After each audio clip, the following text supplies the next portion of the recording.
is True Capitalist Radio. True Capitalist Radio. I am your host, the man they call Ghost. The badass of business. Give him capitalism or give him death. That's it.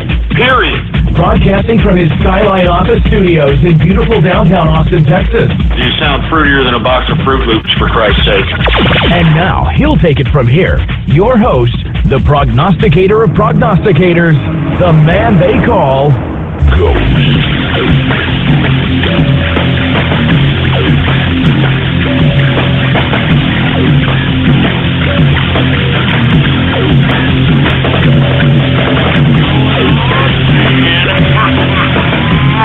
How's it going, folks? And thank you for tuning in with me to another edition of the True Capitalist Radio broadcast. And of course, I am your host, the man they call Ghost. And once again, folks, I want to thank you very much for tuning in with me. This is episode number 448. Episode number 448 for all the folks that are keeping track of the True Capitalist Radio broadcast. And before we get into anything else, I'd like for everybody to please spread it around like wildfire and let everybody know that True Capitalist Radio is in effect and in the house. And we are live every Monday through Friday, 4 p.m. Central Standard Time, right here on the official website of the True Capitalist Radio broadcast, and it is blogtalkradio.com/ghost. That's blogtalkradio.com/ghost. And of course, if you have not done so, please follow me on Twitter. Lots of things that I do on Twitter that I don't do on this show, so by God, follow me on there. Politics Ghost is the name to follow. All one word, no underscores. Politics Ghost is the name to follow. Now, with that being said, folks, I want to thank everybody for tuning in with me here. This is a Wednesday edition of the True Capitalist Radio broadcast. Lots of things to talk about, like always, now that we president now. I hate to rub it in the faces of a lot of these liberal leftist tards out here that want to sit here and just continue to protest and call for Trump's assassination, call for uprising, unrest, violence. It's just pathetic to see a sore loser continue on after so long instead of trying to gather together and regroup to some capacity. I mean, I don't understand why the Democratic Party continues to hold on to this progressive left nonsense. It's not going to suit them one bit of good. I mean, not even Rahm Emanuel, who is now the mayor of Chicago, which doesn't say much, but he was also the chief of staff during the first tenure of Barack Obama's presidency. Even he's telling these Democrats to shut up. Just shut up. Anyway, with that being said, folks, let's go ahead and get right into the markets because we've got a lot to talk about out here. Now, first and foremost, I want to say that we're seeing a little bit of slight slides in the market. And what do I keep telling you? All right, they're propping up this market. I didn't suggest any stock this morning because, as I suggested, any time that I look in the pre-market and see nothing but just flat volume, no volume whatsoever, I mean, I'm not going to trade. I'm not going to day trade.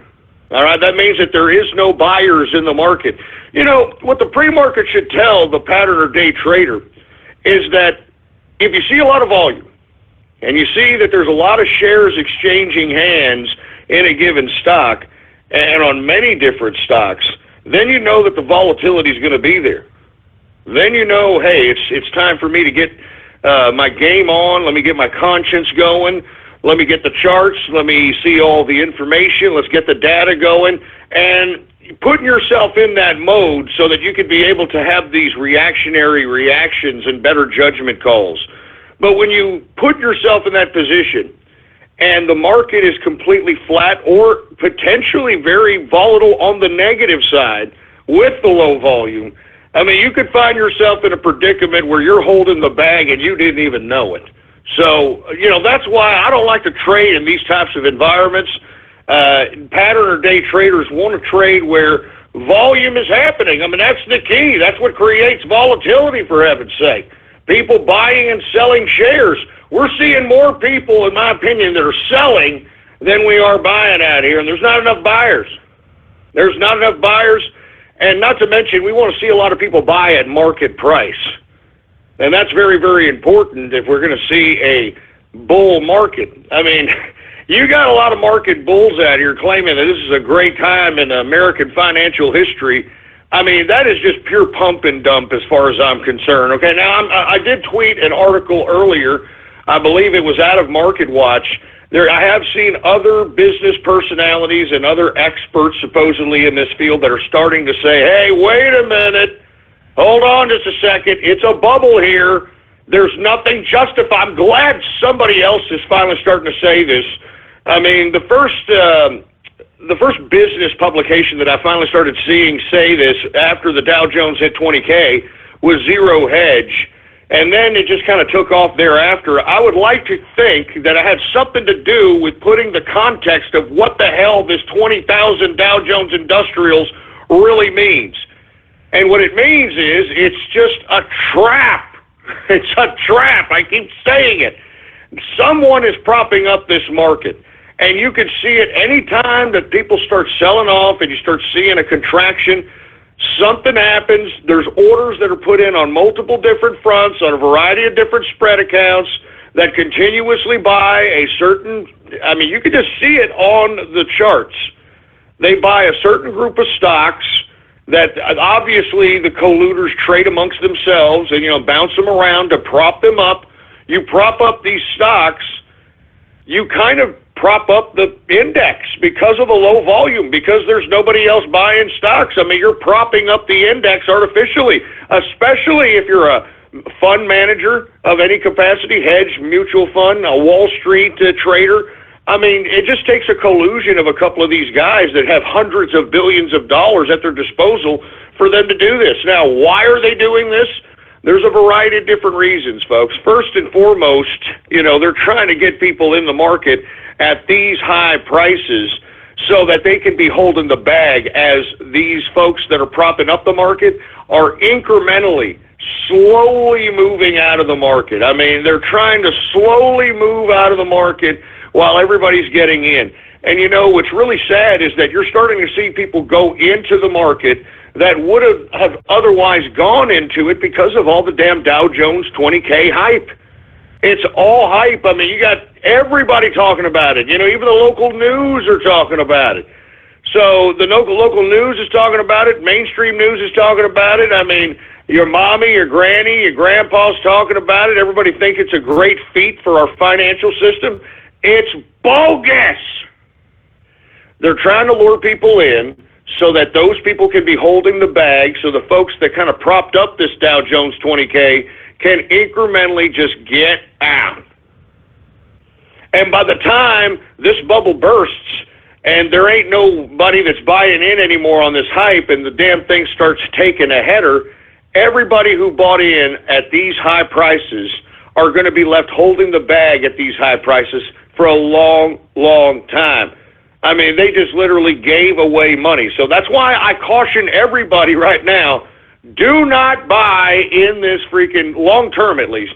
Do not buy long-term in this market at this point in time, unless you're going to value invest to some capacity. But, even then, I question, because I think at any time, anything can happen.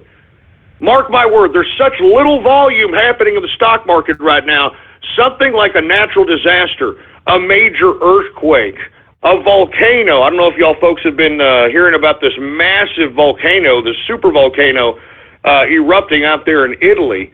That's very interesting. That's why I believe possibly Italy's been having a lot of earthquakes as of late. I mean, anything, a terrorist act, an act of war, global conflict, anything can happen that could send this damn stock market tumbling down dramatically. And I don't want to be left holding the bag when it happens. I don't want to be left holding the bag when it happens. Now, with that being said, that's one motive, is that the people that are propping this up are incrementally getting out. The second motive is to utilize this as a means of controlling Trump. I honestly believe that the financial forces, which, remember, they have a vested interest in the Democratic Party because it was the Democratic Party that not only bailed them out, but also gave them money in the Stimulus Package 2 bill. That's why I keep telling everybody, look at the Stimulus Package 2 bill, which was the first thing Obama and the Democratic-dominated Congress in 2009 voted in. It was the first thing they voted in. It was the first thing they made into law. Stimulus Package 2, look it up. And look at all the billions that went to everybody that donated to the campaign contribution account to the Democrats and to Obama himself. The biggest transfer of wealth in American history. So, with that being said, you have Wall Street having a vested interest in possibly making sure that the Democrats or an establishment Republican takes power. And to be honest with you, what Trump has proposed is against the interest of a lot of entities within Wall Street, especially the banking industry.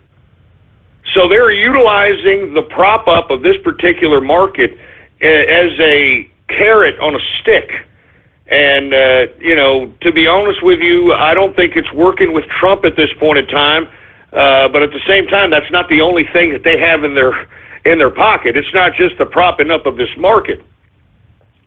I was talking earlier today with some folks about the real estate market, which has also been propped up.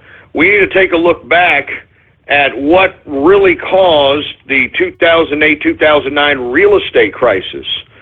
Now, folks, people try to say that deregulation was the cause of the 2008-2009 crisis. I beg to differ completely. Now, I'm going to take a small portion of time to explain one more again to folks that don't understand what happened in 2009 crash on what exactly happened. Now, first and foremost, there was a contraction in the market.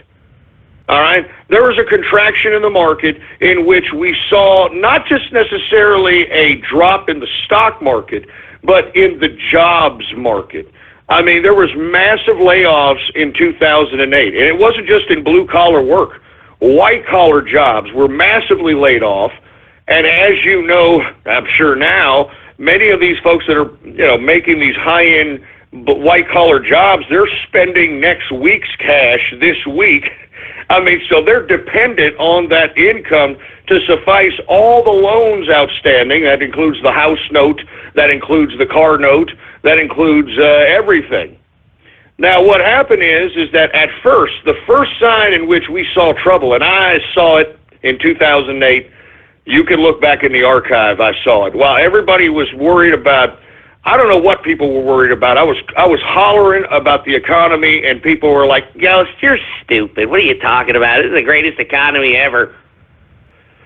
The economy was such at a dwindling point prior to 2009 that, believe it or not, certain stores on Rodeo Drive and these big epicenters of high-end retail were exclusively accepting euros at the time, believe it or not. And moreover, not to mention, you had, at the time, certain artists that wanted to be just paid in euros at that time. Jay-Z, at the time, was vocal about him just being paid in euros. So, with that being said, there was a major contraction in the job market. So when people were laid off, that means they got no money to pay for next month's house note, next month's car note, and that ain't going to last very long. And as a result, people started foreclosing on their homes.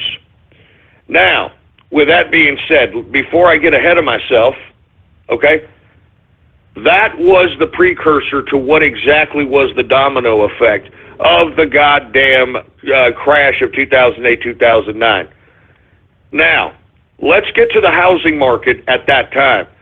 At that time, as much as the Democrats want to claim that it was deregulation that caused the crisis, what really caused it was this co-opting. All right, this co-opting of private and public enterprises or entities coming together in Fannie Mae and Freddie Mac. Now, for you folks that are unaware, Mr. Barney Frank and company on the Democrats made housing a major issue in the 90s, late 90s, early 2000s. I remember hearing Frank talking about, saying quotes like this, saying quotes, if you have a pulse, you should have a house. If you have a pulse, you should have a house. I mean, seriously, if you have a pulse, you should have a house. That's what he was literally kicking to the American people on a consistent basis via the mainstream media, okay? Now, because of that, these co-opted private public entities that were created by the government so that folks that would have not otherwise got home loans, okay? Y'all remember, if you were alive and you were an adult at that particular time, literally you could have a $25,000 job and they'll approve you for like $150,000, $200,000 house. I'm not even joking around, okay? I'm not even kidding. Now, let me continue on because it's very complex. I know it's very confusing. People are tweeting at me right now. I thought it was Lehman Brothers. I thought it was this. No, calm down. You have to know the facts before anyone starts making assumptions. Now, because Fannie Mae and Freddie Mac were created so that private institutions, the big banks, Bank of America and all these big banks would give folks that would not have otherwise gotten home loans, giving them home loans, okay?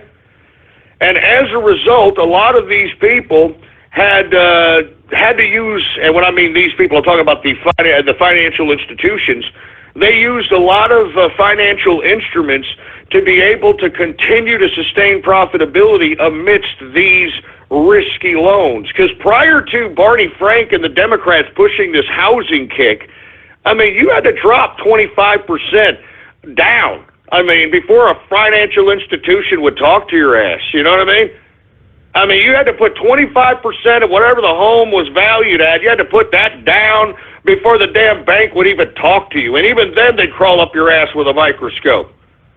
All right? Now, with that being said, the Fannie Mae, Freddie Mac entities allowed the government to kind of quasi-force the private institutions into giving, quote, what do they call these people? Hard-working folk, which otherwise couldn't afford a home.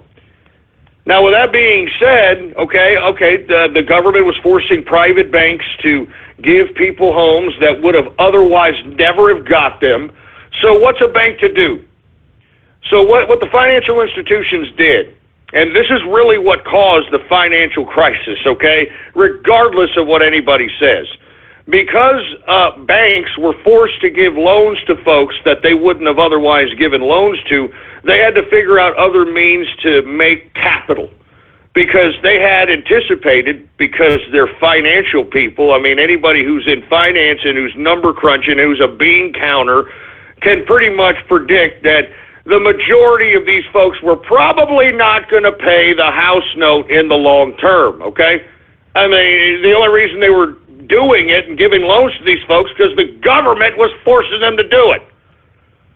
Now, when these people were getting these loans, and they were backed up by Fannie Mae and Freddie Mac, the financial institutions that were holding those house notes, those home loans, they were making bets amongst each other in a private market amongst the financial institutions. This private market was called the derivative security market. Now, derivative securities was a concept in which financial institutions would basically take bets amongst each other on a given home loan that was obviously rather questionable if it was backed up by Fannie Mae or Freddie Mac. Now, these institutions would take these questionable loans that many which knew that the probability of them foreclosing was rather high. they would take these housing notes and make derivative security bets on those notes. And one side would bet that that note would fulfill its note or fulfill the obligation of payment for a certain given amount of time, or to the fulfillment of the actual housing note. The other side bet that it was not going to happen, that we're going to be foreclosed on, and the bank was going to be left holding the note. Now, this bet obviously was something that was a supplemental income attempt by the banks because they were forced to give these loans out to people that wouldn't have otherwise gotten them because of the government's insistence, the government's pressure, Fannie Mae, Freddie Mac, the whole works. Now, these institutions and these derivative securities, they did this on such a massive scale that there was a lot of money exchanging hands on both the winning and the losing sides of these derivative securities, that AIG insurance company, one of the biggest insurance companies in the world, decided, hey, we can get some free premiums, or not free premiums, but we can get some premiums insuring these derivative security bets. Meaning that if you're one side or the other and you're betting on a derivative security, you can buy insurance with AIG to get your money back just in case you lose the bet in a derivative security. Now that's a very complicated scheme of things, but that's exactly how it happened, okay? Now, with that being said, this derivative security market was making gang loads of money. AIG was making gang loads of money on premiums because the market was booming. Once we had that employment contraction that I talked about prior to me describing the 2008, prior to me describing the derivative security market, when the employment market started contracting and people started getting laid off, foreclosures happen at a very rapid pace at a very fast amount of time. And as a result, when people lost their jobs, their homes were foreclosed on, their cars were taken away, and people that were in neighborhoods that were paying on house notes were seeing their neighbors being foreclosed on, and because these homes were being foreclosed on at such a rapid pace, it was bringing down the cost of real estate right before everybody's eyes. It was the first time anyone in housing market history had ever seen a massive decline in the real estate market because of the economic contraction. And remember, the whole reason why the real estate market was so hot was because the government forced private institutions to give loans to folks that wouldn't have otherwise got them, all right, with Fannie Mae, Freddie Mac.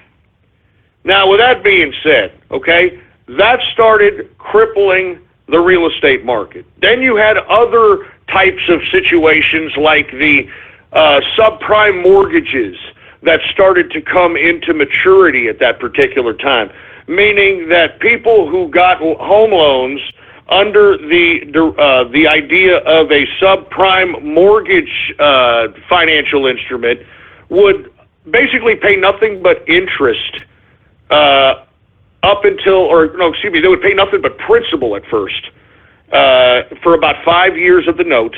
And then after that 5th, 6th, or 7th year, depending on what you agreed upon, the interest rate would kick in, which would otherwise double, if not triple, the amount of money people were paying on their initial note. So you had the contraction of the employment market, you had the maturities of the financial instruments, the subprime financial instruments, you had people all of a sudden foreclosed on. The real estate market started collapsing right before everybody's eyes. And then once that happened, people that didn't get fired, people that still were employed but still paying on a house note, these people were paying on house notes that were once, let's say for the sake of argument, $300,000 house note. Because of the contraction of the real estate market, that house note went down to $100,000, if not less in some markets. So people were left holding the bag, paying $300,000 notes on a $100,000 valued house. So that in turn made people decide, well, you know what? I'm not going to pay on this house. I'm going to foreclose too. And literally, that's what collapsed everything, man. I'm not joking around. And then we go back to the derivative security market, okay? People started foreclosing on homes, so the banks were left with collateral, because that's why the bank gives you a home loan. They use the home as collateral, all right? That's why before Fannie Mae and Freddie Mac, you would have to put down 25%, sometimes 20%, and once you did that, the bank would give you the amount loan necessary to buy the home from whoever's selling it, and they in turn use the home as a piece of collateral just in case you can't pay the home. Now the problem is that people were foreclosing at such a massive quantity that the banks were left holding the bag with loans and the collateral worth, if not maybe a quarter or a third of what the loans that they took a loss on in foreclosure. That's what they called toxic assets. Remember that? Remember that whole terminology back then, that the banks had toxic assets? That's what it means. They gave out loans for homes that were like $500,000 that got foreclosed on that are now technically worth like $100,000, if not less at that time. It was a freaking mess, okay? So what the financial institutions thought, that they said, hey, well, wait a minute. Even though we're suffering in the foreclosure situation, even though we're holding toxic assets, even though, the collateral isn't worth as much, we still have this derivative security market. So now, I can just go, as the financial institution, this is what they were thinking, we can just go and cash out on our derivative securities, and whether we win or lose, we're still gaining capital back. So that's what they did. They went to the derivative security market. They went out and they decided that they were going to cash out on these derivative securities, and those that lost, they went to AIG to cash out on their insurance, and all this was a domino effect that literally nearly collapsed the entire financial system. I kid you not. That's why it's so complicated. That's why I had to sit here for a good amount of time to explain it to everybody, because I'm sick and tired of hearing that deregulation caused the financial crisis. That's a bunch of horse crap. It was the idea that Fannie Mae and Freddie Mac were entities that were pushed by Democrats, Barney Frank in general, to force financial institutions to give home loans to people that didn't deserve it. Now, have we learned anything since then? Absolutely not, folks. We have not learned anything because, folks, right now, we're in another housing bubble. Now, how did this happen? Well, Fannie Mae and Freddie Mac turned into FHA, for you folks that are unaware. Now, what's going to happen with FHA? Now, let me explain to you what FHA is. It is a home loan that is completely backed up by the government. With FHA, you don't need to put 20%, 25% down to buy your home. With an FHA government loan, you can buy your home at like 2.5%, 3% down. I mean, are you joking? Are you kidding me? 2.5%, 3% down. And literally, folks, people are going and purchasing their homes under this FHA crap. And what's going to happen is the same goddamn thing, because that's what's propping up the housing market at this point in time. I mean, go to a bank right now and drop 25% on a home. They'll be salivating all over their pants. Are you kidding me? The banks are waiting for people that actually have money. You know what I mean? They're actually waiting for folks. They don't want to mess around and give anybody a freaking loan. I mean, they want people like this, but everybody's getting the FHA loan. That's what's propping up this rise in the real estate market. That's why I am not a buyer in the real estate market at this point in time. Now, with that being said, we're going to see a contraction on both the stock market and the real estate market, because it's the same goddamn crap, different plate, man. All right? And it could happen at any time at this point in time. Any time. That's why Trump and the administration at this point are focusing so much on creating jobs. Because if you create jobs, you stop that foreclosure mess that ended up kind of waving in this whole financial collapse in 2008, 2009. Because as I stated, that's what caused it, folks, the contraction of the job market. The contraction of the job market is, that's what happened. That's the way it is. And that's all there is to it.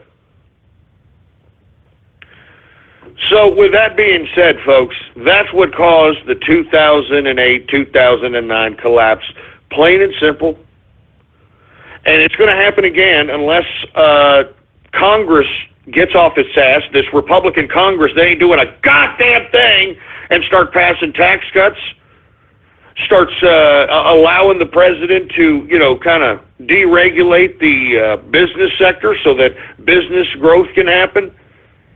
We need this type of job growth so that it can offset any potential contraction. Because if we can have job growth, any contraction that comes along will be offset at some point. It's not going to be that prolonged like we saw in 2008, 2009. We're just, believe it or not, we never left the recession of 2008, 2009. I mean, the proof is in the living standard that we have now accepted. Well, not me. I'm a capitalist. I don't accept nothing. But most people in America today have accepted a lower, ridiculous standard of living right now. And the reason is because that's what Democrats like to do. They like to take a crisis like the crash of 2008, 2009 and prolong it and use it to their powerful advantage. Now, I know I'm getting a little long-winded, all right? I know I'm getting long-winded about this subject because it's going to happen again. It's not Fannie Mae, Freddie Mac anymore. It's FHA loans. Now, because the majority of real estate at this point in time are FHA loans, if by some chance there's a massive foreclosure on FHA loans, who's holding the bag on the damn houses? The government. It's not toxic assets no more to the financial institutions. It's the government. And the scary implication of that is that when the government owns these toxic assets, when the government owns these home loans, what are they going to do with the property? Are they going to move in immigrants? I'm not joking around, man. I mean, this is what this has all come out to be. The whole collusion. That's what got me started on this whole tirade. The collusion of Wall Street and the government. The collusion of banks and the government. That's why Wall Street has more vested interest in making sure that the Democrats and the establishment Republicans are in power so that they can continue this perpetual scam on a consistent basis. So that's why I'm saying I would be very, very worried during the next collapse, because if you're living in a neighborhood where there is a lot of FHA loan people, who and what is going to happen to those goddamn houses when they're foreclosed on? I've thought about that for a long time, and the only thing I can think of, when the government has it, they can do whatever they want with it. It's theirs now. You foreclosed on it, they gave you the loan. It's the government's. The government has unlimited money. Why? Because of our taxes. And they can go and they can put anybody in there. I mean, that's scary. That's the scariest part about the next retraction, or contraction, I should say, in the real estate market, is that the government owns the house notes. They own the toxic assets, and they've got an unlimited amount of money supply thanks to our taxes. So anyway, folks, my apologies for getting long-winded about that particular scenario. I just think it needs to be said. We have a lot of people now talking garbage about deregulation, this and that. No, it was regulation, and it's continuously, always regulation that causes these crises. I mean, I just outlined to you in technical detail what exactly caused the crisis of 2008, 2009. And it's going to happen again. I promise you it'll happen again. That's why this Trump administration, which I have always said is a manifestation of the capitalist revolution, just take a look at who he is putting in his cabinet. This is the richest cabinet in world history. they understand that if they can create not only job growth, but GDP growth, sustainable at least 4%, then they can offset whatever Wall Street is trying to plan for the Trump administration, and they can also offset what the Federal Reserve is trying to do to this administration. Both entities don't have very favorable, they're not very favorable to the administration. Let's just put it lightly, all right? Anyway, with that being said, I'm sorry for going long-winded, but I hope that people were listening because I know this is a very complicated, complex issue, but you got to know the facts. You know, you can't just go half-cocked thinking you know every goddamn thing. You have to know the actual facts. Anyway, let me get to the markets. My apologies here, folks, okay? Once again, the markets are slipping a little bit, and the reason the markets are slipping is, in my opinion, the lack of volume, uncertainty, lack of buyers in the market. So with that being said, let's take a look. Dow Jones Industrial is down today 35.95 points, a percentage decrease of 0.18%, closing out the Dow at 54.34 points for the Dow Jones Industrials. S&P 500 is up very modestly today. Take a look at that intraday chart, but flat, but still up 1.59 points, a percentage increase of 0.07%, closing out the S&P at 2,294.67 points for the S&P 500. Now let's get to the NASDAQ. The NASDAQ is up modestly as well, very modestly, but still up, flat, but still up. 8.24 points increase for the NASDAQ composite, a percentage increase of 0.15%, closing out the NASDAQ at 5,682.45 points for the NASDAQ composite. I mean, I don't need to give any more commentary about that. You know as well as I know what I feel about it. It's a trap. Don't buy into it. You're going to be holding the bag, and I don't think that we're going to see 20,000 once we see a contraction for at least another 8 to 10 years. I'm not even joking around about it. I'm not even kidding. Anyway, let's continue going, shall we? Let's get to the commodities. Now, we're going to go ahead and talk about commodities here because when uncertainty happens, commodities, specifically the metals, become very, very attractive to folks, and that's what I've been saying, what I've been telling you. But anyway, let's get to energy here, this really, really weird, fickle market. Now, people were waiting for production numbers for the United States to come out. I'm not very privy to this market at that point. I'm not covering oil to that capacity because I don't have any vested interest in it anymore. But the oil production numbers for the United States were going to come out, and a lot of oil investors were looking at that number. They were looking at that number because that's going to basically regulate what exactly the price of barrels of oil is going to be. So I don't know what the hell happened, but I'm looking at the intraday chart. Obviously, it was positive for the investment market for energy because I'm seeing a little bit of green in the energy sector. Let's go ahead and get to it. We've got WTI sweet crude up today, 21 cents, a percentage increase of 0.40%, closing out WTI at $52.38 per barrel of WTI sweet crude. Brent crude oil also up today very modestly, 10 cents, a percentage increase of 0.18%, closing out Brent crude at $55.15 per barrel of Brent crude.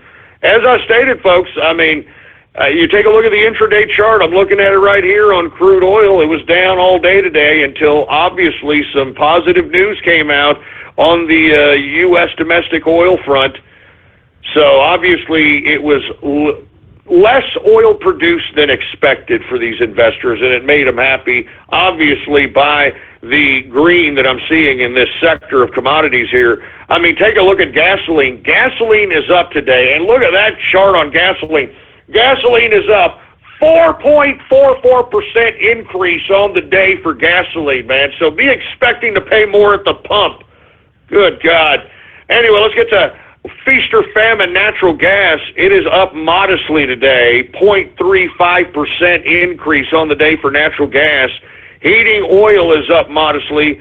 It's up a little more than modestly, almost 1%. It is up 0.91% increase on the day for heating oil. Let's go ahead and get to the metals, shall we? The metals! Let's get to the goddamn metals! Now, gold, folks, it is up today, $7, a percentage increase of 0.57%, closing out gold at $1,243.10 per troy ounce of gold. What did I tell you? What did I tell you about gold? Were we at about 1,100 and change about 2 weeks ago? And people were like, I don't know if I should do it. Hey, listen, you value invest in gold. You understand what I'm saying? I mean, in times of uncertainty, and you can't get any more uncertain in the economy, if you're just, and not just the American economy, the global economy, you couldn't get any more uncertain than right now. So that's why you got people kind of, going in gold, trying to hedge, trying to make sure that just in case there's any contraction happening, they're safe and something will offset losses. I mean, that's what capitalists try to do. They don't want to lose money, baby. They don't want to lose money, and I don't blame them, boy. I don't blame them. Anyway, let's get to silver, shall we? Silver was up modestly, 2 cents, a percentage increase of 0.14%, closing out silver at $17.78 per troy ounce of silver. Let's get to copper here. For some reason, we had a run on copper. I believe it's because of the industrial stocks that are doing fairly decent as far as their earnings are concerned. That's the only thing I can speculate. I don't cover copper very much, but it's up today. 1.23% increase on the day for copper. And platinum. Platinum is unchanged today. Unchanged. Let's go ahead and get to agriculture, shall we? All right, now, let's see what we have here on the board. We're seeing nothing but increases because we saw a flat market today. And let's go ahead and see what we have here. Grains, corn is up 0.61%. Wheat up 0.41%. Oats down 1.36% decrease for oats. Rough rice up 1.38%. Soybean up 1.53%. Good God. Soybean oil up 1.14%.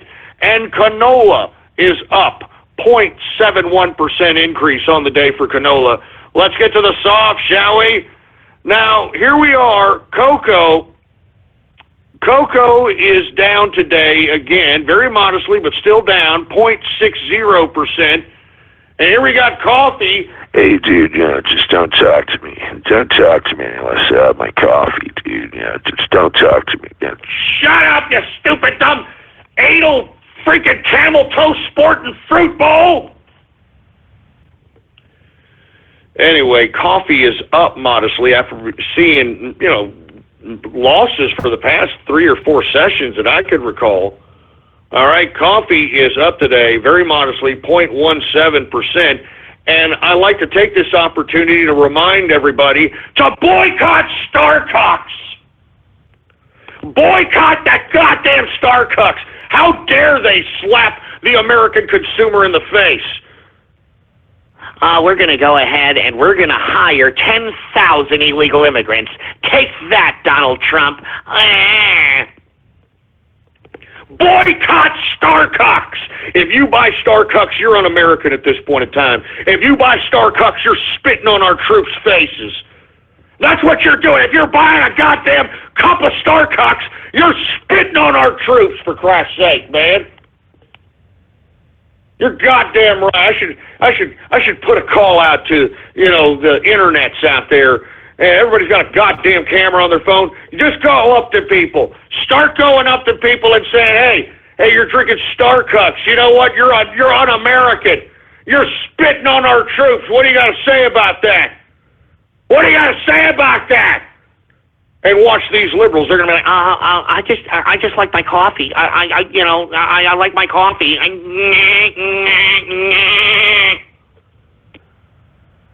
I'm not even joking around. Boycott Starbucks. And it isn't hard for me because I don't drink coffee. Anyway, let's go ahead and get the sugar. Sugar is up today, 0.19% increase for sugar.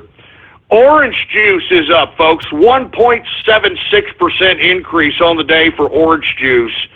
Cotton is up today, 0.21%. And look at lumber. Good God, look at lumber, man. It has been increasing every day for at least the past 4 or 5 trading sessions. Lumber is up again, 2.76% increase on the day for lumber. Oh, man, I'm telling you, we're seeing some increases in lumber here, and I'm assuming it's because of that one ongoing dispute that has been reignited between both timber company, or both the timber-producing entities between Canada and America. Something's making that price go up. I'll tell you that right damn now. We've got rubber down today, 0.10%, and ethanol, good God, ethanol is up. It is up 2.04% increase for ethanol. Let's go ahead and get to livestock, shall we? Now, folks, we're seeing some decreases in live cattle. I have no idea what the hell's going on in live cattle, but I'm assuming it has a lot to do with TPP or something, because I have never seen cattle prices so cheap in my life. I mean, I haven't seen cattle prices this cheap, I would say, in at least 15, 20 years. At least. I'm not even joking around. I saw hamburger meat when I was at my local H-E-B over here, $1.99 a pound. I'm not talking about that tube steak crap. I'm talking like, straight out the freaking butcher ground beef, man. Now, I didn't get that. I like sirloin, ground beef. That's a lot tastier, a lot better. But still, man, I'm like, whoa. I also like steaks. The steaks have been great. Man, I've been getting porterhouses down here for about $6.99 a pound. I've been getting the New York strips at some places at $4.99 a pound. I'm not even joking around, man. Fat cuts, man. So you know what? Keep going. You know what? Keep the goddamn cattle prices going down. I don't give a crap. All right, keep them going down. I like it. Anyway, it is down today, live cattle, 1.50% decrease on the day for live cattle. We got cattle feeder down today, 1.55%, for Christ's sake. And we've got lean hogs down very modestly, but down 0.62% decrease on the day for lean hogs. Now, let's get to Bitcoin, cryptocurrency. Now, really weird things are happening in the cryptocurrency market, and I want to caution people at this point about this. Now, what we have here is we now have the Chinese currency manipulating cryptocurrency at this point. For you folks that are unaware, China is in the cryptocurrency market on a massive scale. They have these freaking Bitcoin server farms that are the sizes of these huge warehouses, man. It's just unbelievable. There's estimates that China itself is mining somewhere between the range of 3, 4, possibly 5% of the Bitcoins currently being mined at this point in time. And with that being said, you know how they're manipulating their currency. They're masters, just like President Trump said, of currency manipulation. So I caution people investing in Bitcoin at this point in time because you have China involved in this game. Now, for you folks that are unaware, we saw a flash dip, for a lack of a better term, early this morning when China made some announcements relating to Bitcoin, talking about it's going to kind of, seek kind of more regulation on the firms that are going to be trading Bitcoin within their country. And with that being said, it's spooked the market of Bitcoin because I think pretty much everybody knows who trades this cryptocurrency that China is a major player in this thing. And whenever they talk, it's obvious that the Bitcoin investors listen. All right? I mean, they listen. Anyway, we saw flash dip. All right? We have seen it come back up. Currently, the Bitcoin price is right now $1,058.84 per Bitcoin, for Christ's sake. So I caution you once again, I think it's going to be a very volatile, bumpy ride in the Bitcoin market now that we've got China becoming major players in the cryptocurrency market. I mean, God damn it, China, can you piss off? They got to ruin everything, man. Damn, I can't wait. I can't wait till we no longer trade with these people. I'm sorry. I'm willing to pay more money for anything else, just as long as we don't have made in China in it anymore. I'm not even joking around. I'm not kidding. I don't want to see crap made in China anymore. I mean, these are... Look, I'm going to talk about China later. I don't want to get off Keister. Anyway, that, my friends, is the markets for your ass, all right?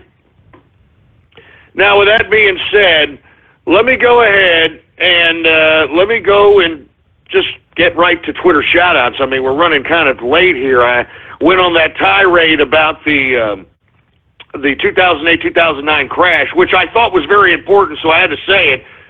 So we're just going to go ahead and get right into Twitter shout-outs. If you want a Twitter shout-out, all you got to do is retweet the first tweet on my Twitter account. And the tweet to retweet is True Capitalist Radio Live. That's the tweet to retweet, True Capitalist Radio Live. If you retweet that tweet, I'll give you a shout-out live right here on the broadcast. Hey, engineer, do we have any Twitter shout-outs to be had?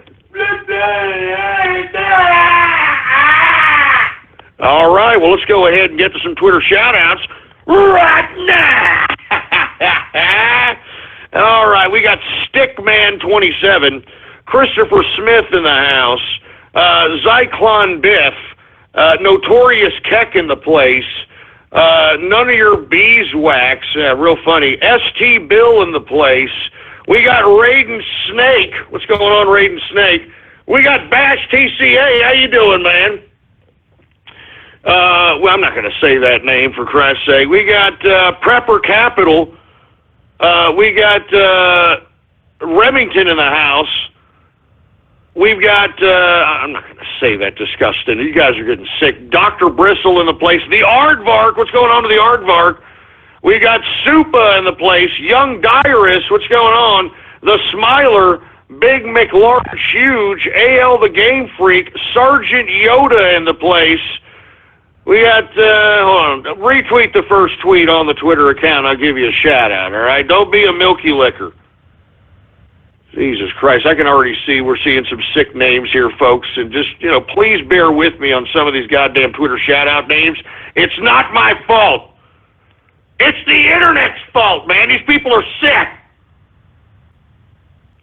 Anyway, we got OG Toru in the place. We got Mark Montag in the house. Who else do we have here? We got 120 degrees Fahrenheit for 3 days. Jesus Christ, is that's one of my Australian mates saying that. It's 120 degrees for the past 3 days? Good God! That's pretty damn hot. What are the leftists going to say? Global warming! Global warming! Yeah, shut up and go suck an egg. All right? Why don't you go bake an egg on that hot surface there, you freaking climate change losers. Anyway, we got the Brony Network. We got Whoops, I'm Retarded. That's just real fresh. Jesus Christ, man. We've got Final Solution for Antifa. No comment, but yeah. Lifehouse in the house. We've got, I'm not going to say that disgusting name, FEMA camps for SJWs.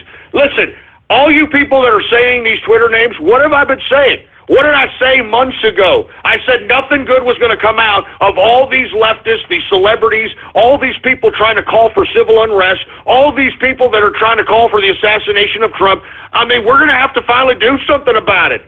And I am all for rounding these people up and throwing them in jail. I have no problem doing that. I want civil society again.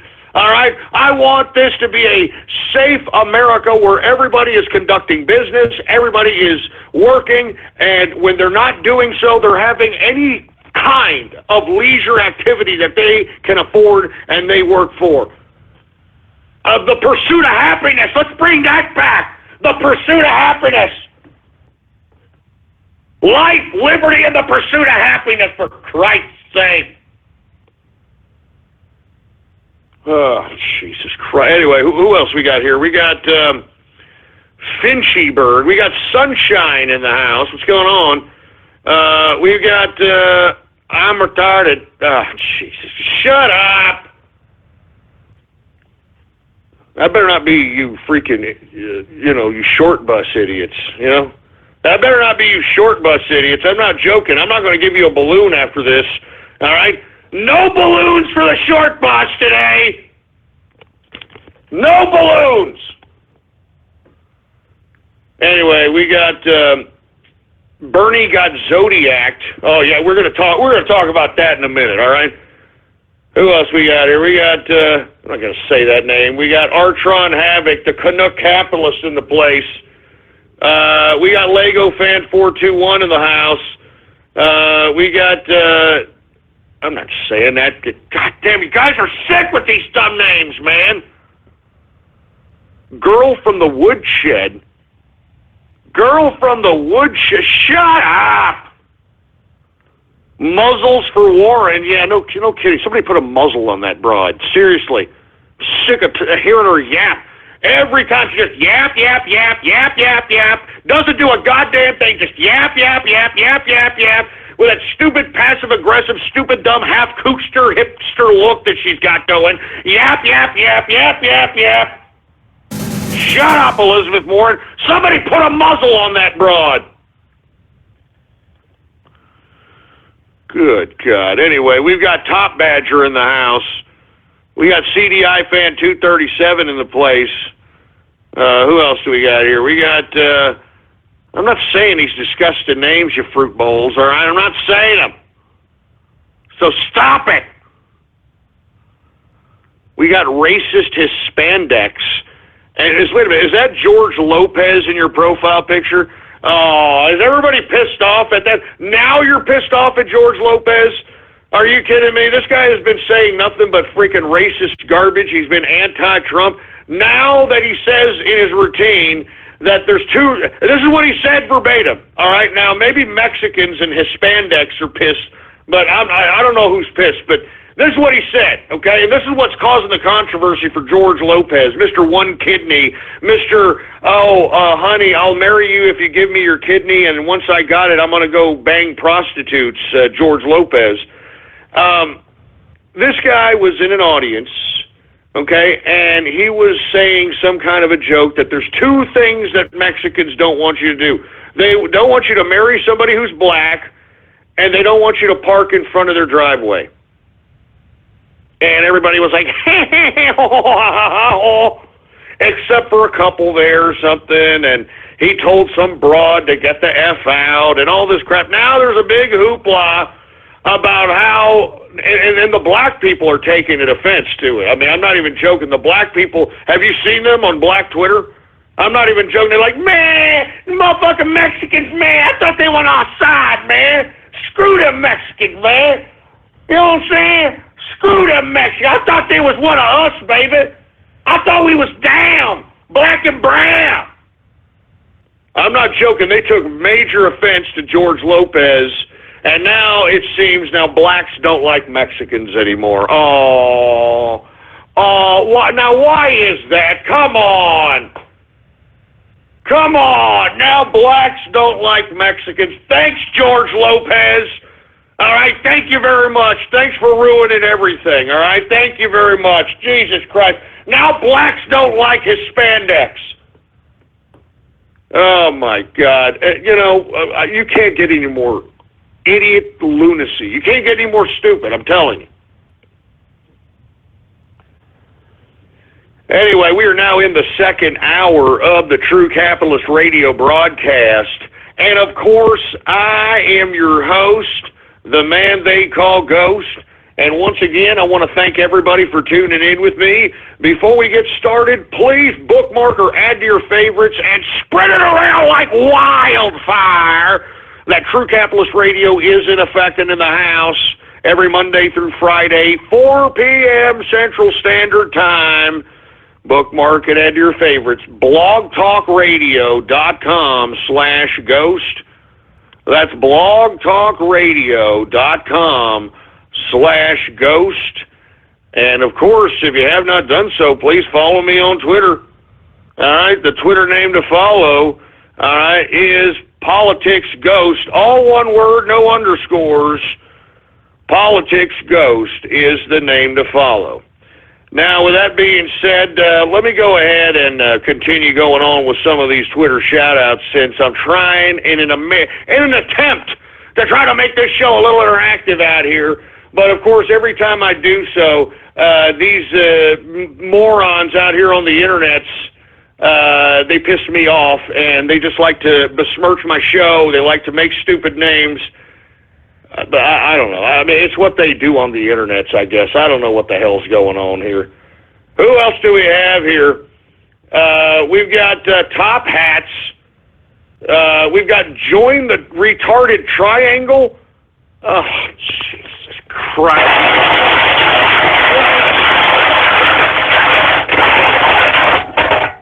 I'm telling you, you short bus tards. I never thought that you tards would take this short bus thing as a badge of honor. I mean, you're stupid. You understand that. By you taking this as a badge of honor, you're a waste of life. You're a waste of human flesh. You're a disgusting waste of steaming pile of human protoplasm. Do you get it? You're useless. You're a waste. Your goddamn body and soul should be donated to science, for Christ's sake, man. Give me the mic. Give me the mic. Jesus Christ, man. I'm telling you, man, these freaking the short bus, they're just jelly. They're just jelly, all right? Anyway, let me move on here. We got TC Capitalist in the house. How you doing, man? What you got going on over here? We've got Give Me My Balloon Ghost. Look at this. You know what? You son of a... Jesus Christ, you see that? You see that right there? Give me my balloon ghost. Look at these tards. Look. They're tards. They're tards, for Christ's sake, man. Oh, my God, you stupid people. I'm telling you, you on the short bus are stupid. Oh. Give me the mic. Goddamn mic, man. Look, I'm only gonna take a couple more of these, because I can tell you this right now, you people are starting to piss me off. You people are starting to piss me off.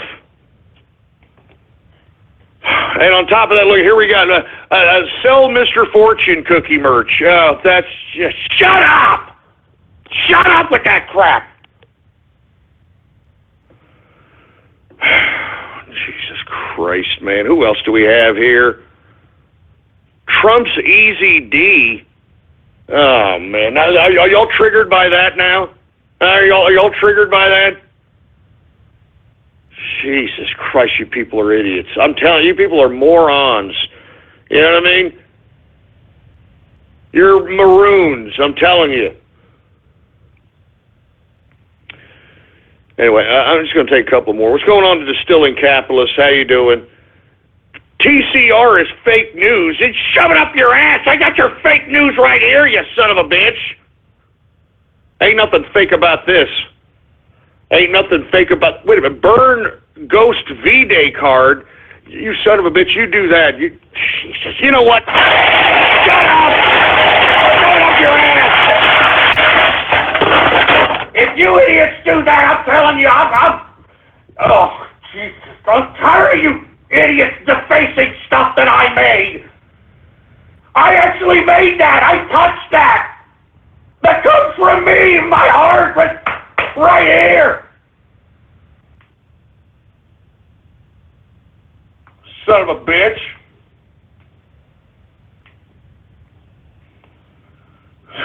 And you know what? I'm not doing anymore. Give me this. Give me the mic. I'm not doing any more goddamn Twitter shout-outs. You can thank that son of a bitch, all right? Excuse my French, folks, but I'm so sick of this crap. You understand? I'm so sick of this crap. So goddamn sick of this crap.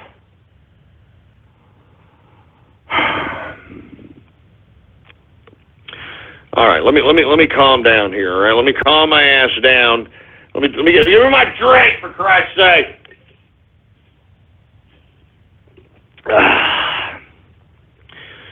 All right, let me calm my ass down. Let's talk about some things here, because we got a lot to talk about, and I don't need to be sidetracked by a bunch of Pop-Tart eating, Cheeto staying on the keyboard, ass crack, troll terrorist, cyber vermin, cuckold connoisseur, dog farting fetish, piggish, power bottom fruit bowls. I don't need to be just have my attention distracted by these people.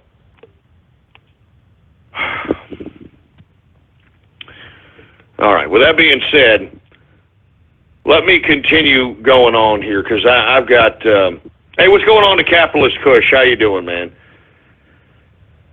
Let me get to the news here, because we got a lot to talk about. Now, Donald Trump, I don't know if you folks saw his speech given in front of law enforcement, in front of sheriffs from across the nation today.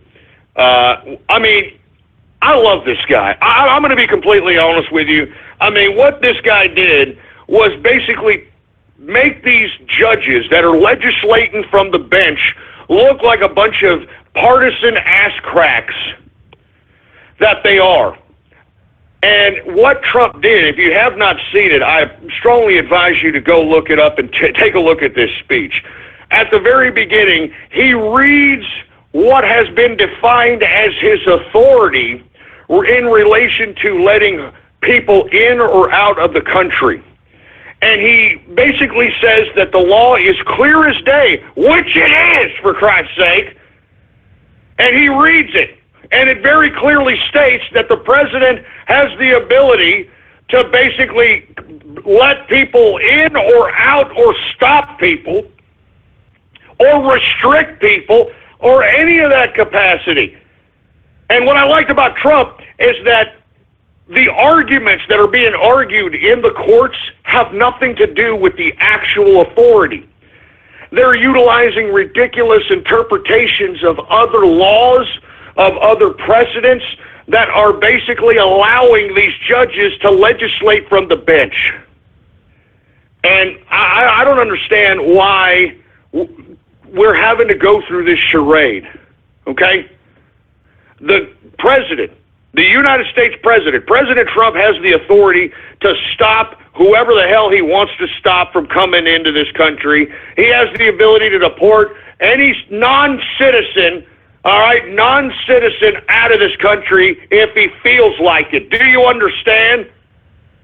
I mean, presidents have been doing this for years. I mean, the authority that gives him this, the law that gives them this, has been around for presidents, plural, presidents. And if you have not seen this speech today that he gave to the sheriffs, please at least listen to the first 10 minutes of it. I mean, he bitch slaps these judges legislating from the bench. I'm serious. I mean, he cannot believe that this is that big of a deal, and basically calls these people out, and basically he does it. He reads the law that gives him the authority to do so, and plain as day, the law gives him the ability to do such a thing. I don't know why we're even arguing about it. I I don't know why we're even arguing about this crap. I mean, first and foremost, this is not a Muslim ban. I want to keep reiterating that because, it seems that you got to keep repeating over and over and over and over again so that people, can let it sink into their thick, disgusting heads, all right? This is not a Muslim ban. This is a ban of certain countries to prevent those people from these countries from coming in and out of our country. These are terrorist countries that were put on a list that Obama made, okay? Obama made the list. Let me read that and tell you that one more again. Obama made the list that Trump is using as his travel ban, okay? And this is what makes this so obnoxious. The reason Obama made the list is because those are terrorist-harboring, terrorist-raising, terrorist-infested nations that have no way of vetting the viability of who those individuals are. So, that's why I keep telling you folks, all right? That's why I keep telling each and every one of you that we need to back up our president here. I mean, take a look at the damn lamestream media. It doesn't matter where you look. I mean, they are just trashing the president. They are doing anything possible. They're doing everything possible to make Donald Trump look like an incompetent moron, when in actuality, folks, he's trying to make our country safe. And this is what I don't understand, folks. What are you protesters protesting exactly? This is not a Muslim ban, moron. People from UAE, which is 100% Muslim, can come into the country. People from Saudi Arabia, which I don't agree with, but hey, they own 70% of U.S. debt, so I guess we kind of got to let them come into the country, all right? People from Nigeria, 80% Muslim, can come into the country. People from Indonesia, 85% Muslim, can come into the country. These are countries, you dumb, imbecilic idiots, in which there is no way of vetting these individuals. And it's not even a permanent ban, you morons. It's a ban for 90 days so that the administration, okay, the administration can concoct some kind of system to be able to extreme vet these people. To extreme vet these people. So I don't know what you people out here that are protesting a so-called Muslim ban, immigrant ban, you people are pro-terrorists. And it's lunacy. And I hate to say this again, but I personally believe that medications are having a lot to do with the liberal lunacy that we are witnessing today. I'd like somebody who's getting grant money from the Trump administration, who's a scientist, who is a statistician, or anything to that capacity, even if you just want to do it out of your own free will. Go up to people. As a matter of fact, at the latest protest, whenever these social justice warriors are getting together and protesting, go in front of their faces with a damn camera and ask them, have you ever taken psychotropic drugs? And that includes Prozac, that includes, Abilify, lithium, Xanax, you name it, all of them, any brain drug that messes with your brain. And another thing I would like to highlight, which I'd like to thank the Inner Circle for discussing this morning with me, the women who take birth control. You know, we have seen a massive, weird kind of transition in the woman's perception. It was highlighted during the Million Women's March, in which a lot of these women are just becoming disgusting, pathetic, slovenly versions of themselves when they at one point had integrity for themselves and how they carried themselves and how they looked. There's a lot of these memes in which they show these women who eventually degraded themselves into fat, disgusting, feminist, social justice warrior trash, They used to be fairly presentable young women, women that actually had some life to their face, Now, in my personal opinion, I personally believe that these drugs that these people are taking are affecting their heads. And birth control, in my opinion, should be looked into considerably. I am starting to believe that not only does it affect their minds and their whole hormonal situation, because remember, that's what birth control is. It's trying to suppress hormones, trying to suppress eggs, trying to do a bunch of stuff. But, folks, I would like for people to just take a look at the correlation with all the women that are now having strokes from ages 18 to 30 years of age. 18 years and 30 years of age, we're having an epidemic of women having strokes. And just take a count amongst them. Ask them, how many of you have taken birth control to some capacity? They're all going to raise their hands, folks. So, with that being said, and I'm not saying there is, because there still needs to be studying about this, but of course, no one is studying, all right? No one is studying, for heaven's sake, this particular idea. But at the same time, I think someone needs to. I think there's a big correlation with the lunacy of the left with psychotropics, the lunacy of the women with the massive amount of women that are taking birth control, because there is no rational thinking on the left. I'm not saying that no one should be in opposition of Donald Trump. I'm not saying no one should criticize Donald Trump's policies. I'm not saying that no one should, have any kind of dissent towards the government. What I'm saying is we're seeing a unabashed, unadulterated, unlogical, unreasonable attempt at trying to cause disorder for the sake of causing it because of one's own perceived,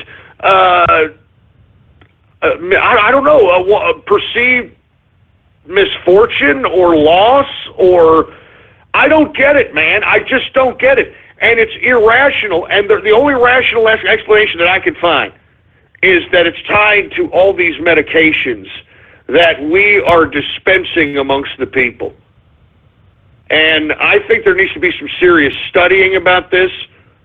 All right, I think that this is a very serious subject matter. I think that you could see it in these people's faces. I mean, take a look at these people when they were younger. I'm talking about all these googly-eyed leftists, these women in the Million Women's March. Take a look at all their faces. Take a look at all their faces when they were younger. They were young, they were pure, they, innocent, they had life, and then all of a sudden they turned into these googly-eyed whack jobs. And I think that we need to start having a serious conversation about this, man, because, listen, I've never taken a brain drug in my life, okay? But I'm starting to believe, had I done so, I don't think that I'd be as lucid as I am today. I wouldn't be as sharp, as cognitive as I am today. I'm looking at people. I'm looking at them. I mean, I hate to bring up the short bus, but it's that kind of mentality. I'm sure that all of the short bus has taken psychotropic drugs, and that's why these folks, with all due respect, are a little off. That they don't really perceive things in reality. They perceive things in this very warped perception that they've created amongst their drug-induced perceptions and brains. So, in my personal opinion, folks, I'm starting to believe that this is where the lunacy of liberalism comes from. And, one more time before I move on to another subject, I found it funny that when Bill Maher started the beginning of his new season, when Trump was elected, the first thing he said when he started his monologue was, I think everybody needs Abilify. I swear to God, you can look it up for yourself. Now, why would he say that? Would he say that because he's in the loop and knows that the reason that these liberal lunatics continue to listen and continue to regurgitate all this crap is because they're induced by some level of biological coercion? I mean, I'm not even joking around, folks. I mean, listen, I'm saying something that's very rational and reasonable here. I'm not trying to say that, orange juice cartons are making the frogs gay or anything of that nature, right? I mean, this is a perfectly good question to ask. Is there a correlation between the psychotropic drugs and the birth control pills and the lunacy that we're witnessing on the left? Because, look, I remember when the left at one point in time, about 20 to 25 years ago, I remember when the left were actually rational and reasonable people. I mean, remember they used to be called the working man's party, remember? Until they isolated working people and, subjugated them into some kind of a hole and decided to roll with this progressive leftist race hustling, divide and conquer type of political strategy, all right? And they're literally running with the lunacy that they know is happening, all right? So that's why I am saying, to the people that are on the left that are begging for terrorists to continue to come into this country, I mean, there is no rational thinking in what they're doing. I think they're doing it because they're sick in the head and because their biological chemistry in their head has been restructured because of these drugs. And I don't think they perceive what we perceive in rational thinking, man. I'm not joking. I mean, just look at how far we've come. I said this yesterday. 9/11, all right? 9/11, all right? 9/11. I'm going to keep saying that. 9/11, September 11, 2001. Remember, we were supposedly, and this is, of course, if you want to, actually believe the 9/11 Commission story on how everything happened. But let's just say, for the sake of argument, it did. And you don't want to, go into the conspiracy aspect of 9/11. That's fine. We were supposedly hit up by 9/11 hijackers with box cutters that a la snack barred into buildings that collapsed, okay? And that's why the president at the time, George H.W. Bush, said that we had to go into Afghanistan so that we can go and get bin Laden. We never got bin Laden. As a matter of fact, I don't think we ever got it. I mean, dumbass Barack Obama likes to claim that he got Osama bin Laden, yet we never saw proof of death. They gave him like some Islamic burial at sea, for Christ's sake, like he was a goddamn pirate. Anyway, regardless of that, we went from the war on terror, the war on terror, Islamic terror, we got to go fight them over there so they don't fight us over here, all that nonsense, weapon of mass destruction, Afghanistan, Iraq, all this crap, right? We've gone from that to now we're asking the terrorists to come into our country. We're begging terrorists now to come into our country. I mean, I think there's something very, very warped with this 180 of thinking. I'm not even joking around. I remember right after 9/11, everybody was scared crapless. They didn't even want to sit next to anybody who was Muslim because obviously it was a very traumatic situation for everybody in America. But now we want these people in masses to come in, and we've got liberals begging for them. Liberals begging for them to come in, for Christ's sake. I'm not joking around. I mean, we're begging for them to come in, for Christ's sake. I can't believe you liberals, man. You people are sick. You people are sick in the head, man. You people are sick in the head. And I genuinely believe it's because you people are under induced psychosis to some capacity. And you could see it in their eyes, man. You could see it in their eyes. Anyway, listen, I don't want to continue going on this subject matter. Once again, watch the Donald Trump speech today in front of the sheriffs. It was unbelievable. Outlines what gives him the authority to ban whoever the freaking hell he wants to ban. All right, he's the president, for Christ's sake. I mean, how come nobody was talking garbage when Barack Obama, right before he left office, banned Cubans from becoming refugees? You know that Cubans no longer can become refugees in America. No wet foot, dry foot policy anymore. Because before we had a policy in which Cubans who would literally build rafts out of wood or whatever the hell they could find. I remember one time I saw a piece of footage in which Cuban refugees were coming in out of some flotation device made out of a 50s truck. And there was like 30 people in this 50s flotation device truck, for heaven's sake. All right? But how come nobody's talking about Obama lifting the whole goddamn situation with Cuba? Why is this, for Christ's sake? You know, why the hell is this crap? Because it's hypocrisy, folks, and it's lunacy, and it makes no sense. And you know, haven't you noticed when you try to tell these liberals facts, their eyes start going elsewhere, like as if they don't want to hear it. They're like programmed to not want to hear facts and just, no, that's not true. Haven't you noticed that, man?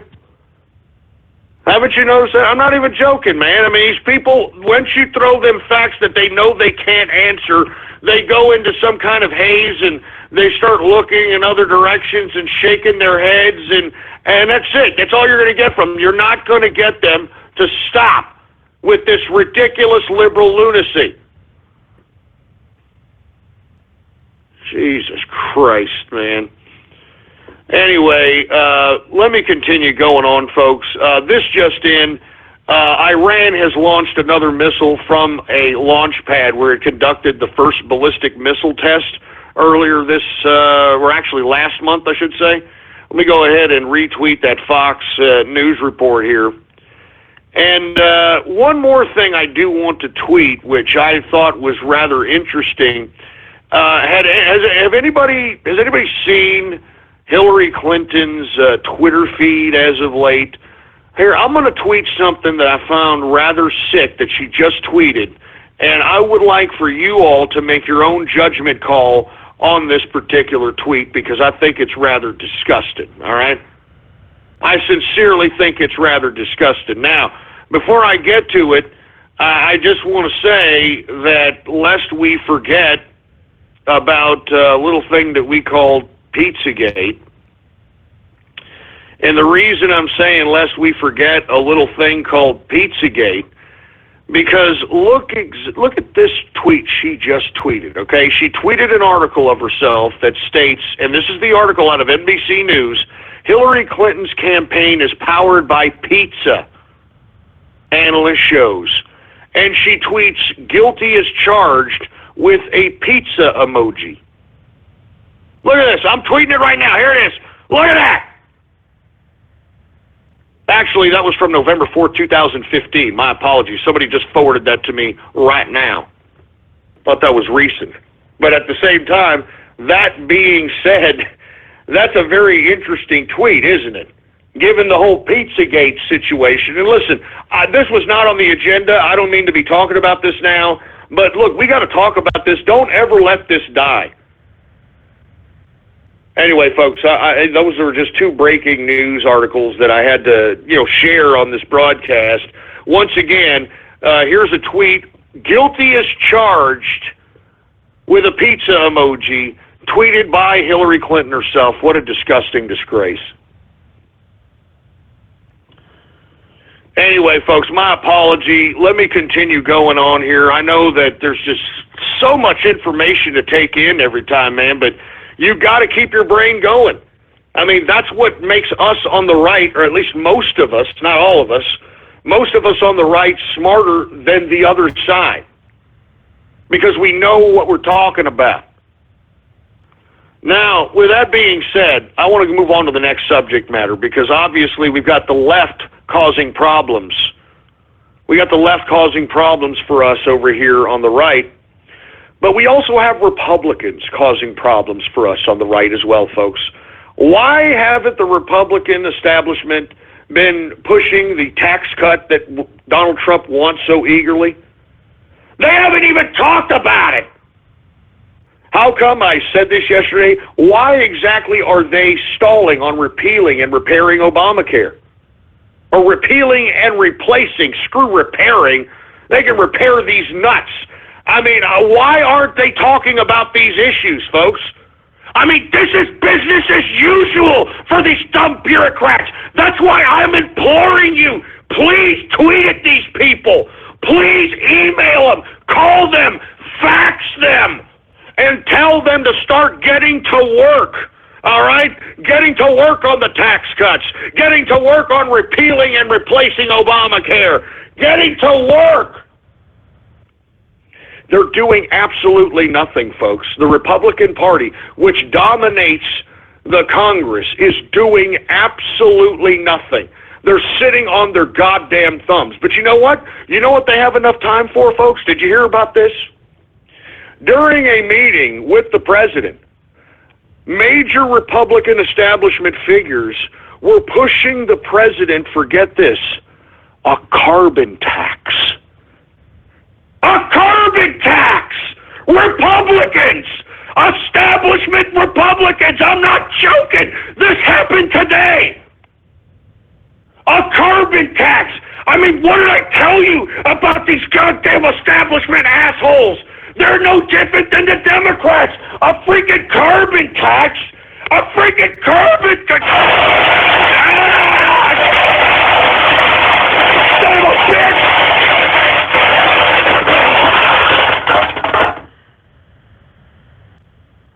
I mean, give me a break.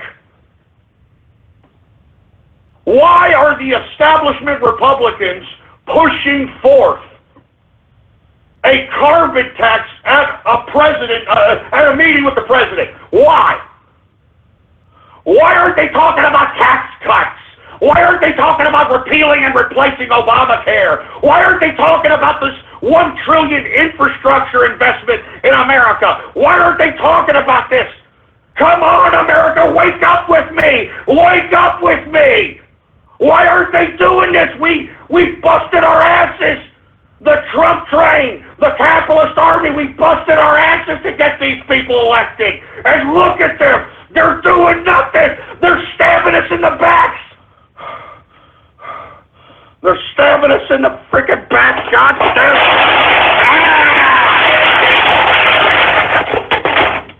Goddamn Republican establishment assholes, man. Goddamn Republican establishment assholes. We can't forgive these idiots, man. I'm telling you, man. I'm telling you, we have to push a narrative. Those of us that are on the internet, if you are listening to the sound of my voice, give me the mic. Give me the mic. If you're listening to the sound of my voice, please, it doesn't matter what party you're in. It doesn't matter if you're in the Republican Party, the Democratic Party, the Green Party, the Libertarian Party. I don't give a crap what party you're in. Do not vote for establishment bureaucrats.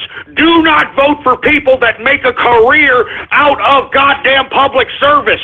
There should be no reason why somebody comes out of college and then goes right into the public sector and goes a bureaucratic's life until he's 75 years old, like goddamn Chuck kicked the American people in the balls, Schumer.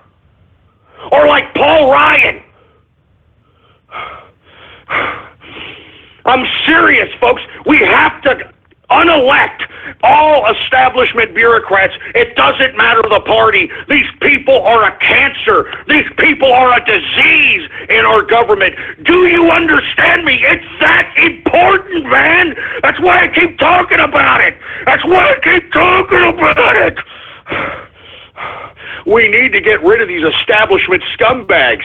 We need to get people out of office that make a living out of being in office. I mean, I'm not joking around, folks. Listen.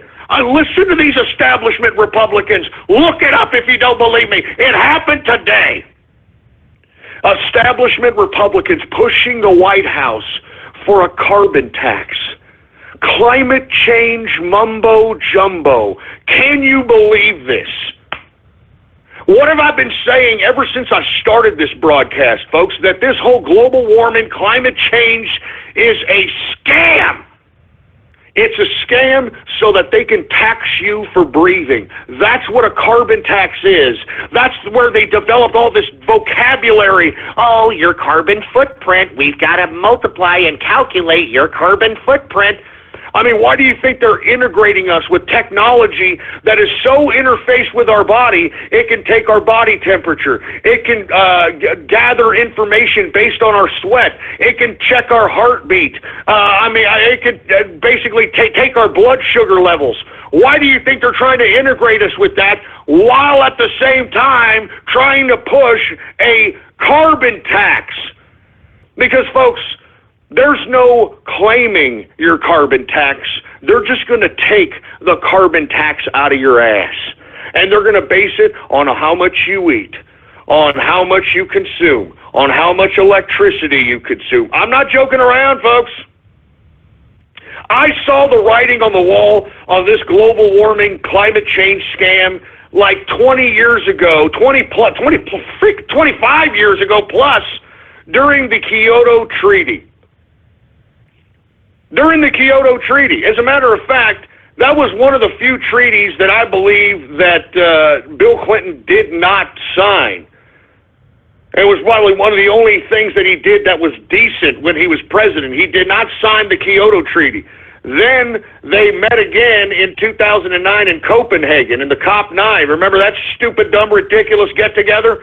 I was on here trying to stop people from falling in line with this whole climate change, global warming nonsense, and that's when some documents were dumped that showed emails between global warming, climate change scientists laughing that people were actually believing the data that they were shitting out. Excuse my French. But this is what the Republicans are doing now. Instead of passing a goddamn repeal and replace of Obamacare, instead of passing the tax cuts that this damn economy so desperately needs, instead of passing an infrastructure bill that Donald Trump talked about during his campaign, instead of doing these things that need to be done, look at what these damn Republicans are doing. Pushing for a carbon tax. Unbelievable. You scumbag Republican backstabbing, soulless, bureaucratic pieces of trash. I'm telling you this right now, all of you Republican establishment jerkasses. You should all be ashamed of yourselves, but you know what? You're bureaucrats. You have no shame. You're soulless, disgusting cash whores, for Christ's sake. All right?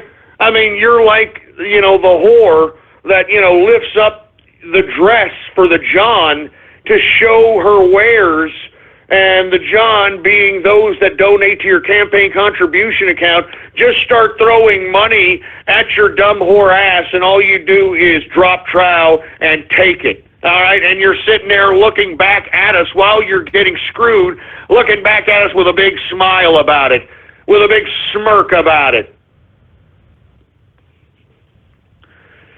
So anyway, folks, I don't know what the Republicans are doing, but this is a goddamn backstab to everybody who worked for this to be a possibility, for not just Donald Trump to be president, but for the Republicans to take full control of the House and Senate. It's a backstab, and that's why I'm telling everybody, we need to just plaster it all over the internet and throughout the world that we can no longer elect lifelong bureaucrats. We can no longer elect people that have made a career out of public service. We can no longer do this. I don't want to hear this idea that, you have to have experience to be in politics. Experience, asshole? I think I alluded to this yesterday. The reason why we're here in a completely chaotic world, destabilized Middle East, a potential global conflict between China, Russia, the United States, NATO forces. The reason that we're in $20 trillion in debt as a country, our infrastructure is crumbling, our whole government is corrupt. The reason why we're here is because of supposed experienced politicians, experienced bureaucrats. And that's why this whole tradition, this insanity is what it is. And once again, the definition of insanity is doing something over and over and over and over and over again, expecting a different result. That's the definition of insanity, and that's what we keep doing to Washington, D.C. We need to unelect these career bureaucrats, plain and simple. Doesn't matter what freaking party you belong to. It doesn't matter what damn party you belong to. Unelect these career bureaucrats, damn it. And speaking of bureaucrats, have you heard the Democrats as of late? Now that Davos was approved by the Senate via the tie-breaking vote by Pence, now you've got Democrats looking for a, quote, new target. Oh, jeez. Not only are they not doing crap on the right, on the Republican establishment, they're not doing jack on the left. Jesus Christ. God damn it!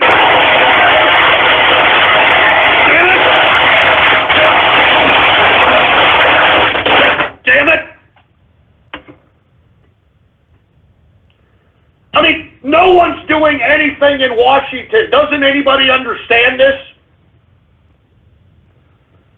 Both parties aren't doing anything. They're not doing anything for anybody but themselves, for Christ's sake. Give me the mic. I mean, just take a look at the Democrats, okay? They sat in and did a slumber party at the Senate floor for 24 hours prior to the Davos vote, thinking that that was going to do something. It was nothing more than media virtue signaling, all right? It's ridiculous. And then what? What did the Democrats do? They tried to speak against Jeff Sessions' nomination in the Senate, and then you had Miss Blowhard, bowl haircut, ridiculous four-eyed Pocahontas scumbag over here, Elizabeth Warren, talking her yap, and it took some bureaucratic procedure for her to shut her goddamn yap. To shut her goddamn yap, for Christ's sake. And everybody's like, oh, my God, they shut up Elizabeth Warren. And Elizabeth Warren, of course, she can't stop yapping. Just yap, yap, yap, yap, yap, yap, yap, yap, yap. That's all you hear from Elizabeth Warren. She hasn't done anything. And if you're going to say that little consumer protection bill that she passed is anything, it's a bureaucratic cash grab, you idiots. Why don't you read into her that stupid legislation that she's going to try to run on in 2018? It is nothing more than a bureaucratic cash grab. It's a scam.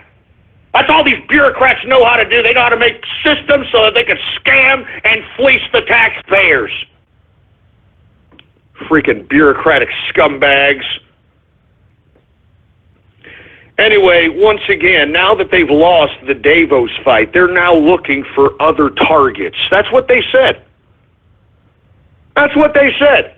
Instead of crafting legislation, instead of potentially trying to galvanize their base and try to make them a little bit more centered as opposed to left progressive, initiating legislation that can be, interpreted as fairly decent by those on the left and possibly even those center of right. No, these idiot Democrats are just wasting their time, taxpayer money, energy, just having slumber parties at the Senate floor and just blowharding all night long. That's all they do. Yap, yap, yap. Just continuously blowharding all night long. Not doing anything. That's why I said, don't you think that it would have been in their best interest, I'm talking to Democrats, if they wanted to oppose Davos, is to initiate some kind of legislation and make it public and say, look, we're going to combat Davos by initiating this legislation, which we want Davos to oblige to as Secretary of Education, we want her to oblige it once it becomes law and make it public, show that it's this nice caregiving law for children and all this other crap. No, they didn't do it. All right? They did not do it. So that's why, okay, that's why we have this ridiculous Elizabeth Warren having her yap shut out there in the middle of the Senate because she can't shut her yap. I mean, that just goes to show you that, nobody really likes Elizabeth Warren, not even her fellow Democrats, because, somebody would have read the rules to counteract this particular procedure that was asserted by Mitch McConnell to shut her yap. Did you see her get her yap shut? She was out here talking like, meh, meh, meh, meh, meh, meh, meh, meh, and then they had to come up to her and say, look, he's going to invoke this because you're a stupid idiot and you won't shut your yap. So anyway, look, I'm tired of the Democrats. I'm tired of the Republicans. Doesn't this seem like the same old song, folks? Doesn't it seem like the same old song? Oh, all the rural, same song. It's just the same old, it's the same old song! Anyway, I'm tired of talking about these idiots in Washington. They make me sick. And the Democrats aren't doing a goddamn thing. The Republicans aren't doing a damn thing. That's why we got Donald Trump signing so many executive orders. That's why he's signing so many executive orders, for heaven's sake, man. Anyway, let me move on to the next subject matter, folks. Did you all see this ridiculous exhibition debate, which was nothing more than an echo chamber between Bernie Sanders and Ted Cruz on CNN? What the hell? What did they expect that was going to do? Seriously, what was that supposed to do, for heaven's sake? I watched maybe 10 minutes of it, and I thought it was nothing more than an echo chamber. It was ridiculous. It was fake. You could tell everything was staged. It was ridiculous. As a matter of fact, did you see the picture of that fat lard-ass woman reading her supposed email question? And when people take a close look at it, it was actually a staged question emailed to her by CNN to ask. That's how fake that ridiculous, stupid, dumbass debate was, for heaven's sake. You know what I mean? That's how stupid it was, Christ's sake. I can't believe this, for Christ's sake. You know what, it's lunacy. I'm not even joking around. It's freaking lunacy. And I don't understand, what the hell is Bernie Sanders, why is he showing his face anymore? Hasn't he been discredited enough? After buying his, third or fourth freaking summer home? It's not even a home, it's a summer home. After making, close to $250 million out of ripping off burn victims of whatever's left in their college debt accounts, for Christ's sake? What is Bernie doing here? And not to mention Ted Cruz, of all people, Ted Cruz must really need the money, man. He must have burned through that damn campaign funds. I'm not even joking, man. He must have just straight burned through those goddamn campaign funds, to say the least. Now, with that being said, I'm a little concerned that we're seeing Bernie Sanders in the media as some sort of key figure for the Democrats. All right? I'm going to be completely honest with you. I'm really... Hold on a second. What are you doing, Templeton? Look, folks, my apologies here. We've got Templeton interrupting the show again. What's your problem, Templeton? Come here. What's wrong with you? What's wrong with you, Templeton? What's wrong with you? What's wrong with you? You okay? Why are you jumping around here? Why are you sniffing? Why are you sniffing? Why are you crying? Why are you crying? Oh, Jesus. Come here, Templeton. Don't... Folks, I'm sorry. I'm going to have to take care of this. Templeton, come here! Templeton! Where are you? Come here. You better not be taking a crap, boy. You understand me? Why are you crying? Are you crying? Are you crying? Yeah. Anyway, look, folks. He looks like he's about to take a dump, and I gotta, take a step away here before he takes another turd and costs me over $150 in cleaning bills. So, engineer, can you do something here? Can you, put on the girl from Ipanema or something? And we'll be right back. I'm sorry, folks. I have to step away for just a couple of minutes. Make sure this damn dog doesn't do his business. Where are you, Templeton? Come here. Where are you, Templeton? Come here.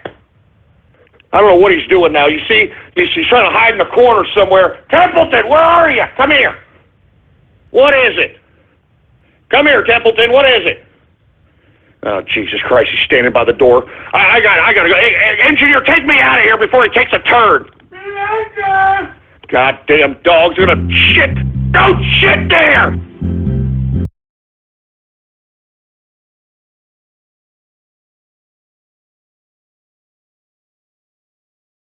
Okay, break time for a bit until, of course, it's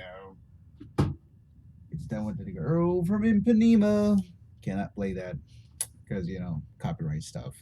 Anyways, guys, pretty so far, some good show. I'm going to give some shout outs to everybody in the chat room. Of course, to get a shout out, be at the BN Theater, and of course, be present in the chat room. If you're not present but your name's still there, you're still going to get a shout out.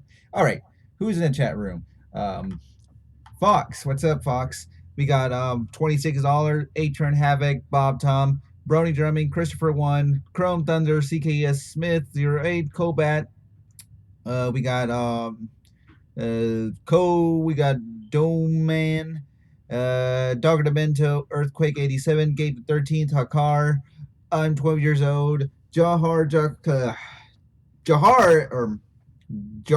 Capitalist, Caperon, Lytton, Placostomus, 1138, Ponyway 2017, Pretty God, RND Pony, Scarlet Moon, Shy Guy Mask, Spider-Man, The Bad God, Spike, of course, Super Smash, what's up, Smash, Trey Icon, Valadama, or is it Valabda? I can't say that. Valad Mala. Okay, that's actually pretty good. Winter Flame Twin Pony, Flyer, Ghoster Pizza, I Am Ron, John F. 210, King Edward Undead, Long Nose Pony, Nitroglycerin Butt, and of course, Pranky. Good old Pranky. And let's see who has I missed. I'm looking back up. Shy Guy Mask, Lytton. I already gave you that shout out. So what's up? And anyone who came in before? Nobody. I guess that's pretty much it. Well, that's currently who were the people in the chat room. If I missed your name, once again, I'm just gonna give you that shout out to anyone who I missed. And of course, I'm gonna do another live stream after the show ends. So do make sure you are following me on Twitter at the Brain Network or Politics Ghost, and do make sure to subscribe to my YouTube channel if you're new, as I do the TCR broadcast every day, Monday to Friday, 4 p.m. Central, 5 p.m. Eastern, 2 p.m. Pacific. And of course, if you subscribe, you get notified when the next TCR event happens every day. And every day I do this for free, even though the YouTube chat room is just pretty much closed, so you cannot. You guys are the YouTube who watches on YouTube, but expect the chat room there, yeah, it's disabled every time because, of course, it's more in favor for the side tubes, which is the BN Theater, which I do highly recommend just using it and, of course, bookmarking it. So, just want to join in. Ho, ho, ho. Hey, boy. Still, the girl for Ipanema is still playing. Oh, he's back, finally. All right, one sec. He's back. All right. Blog Talk Radio. Thanks for calling. The show you...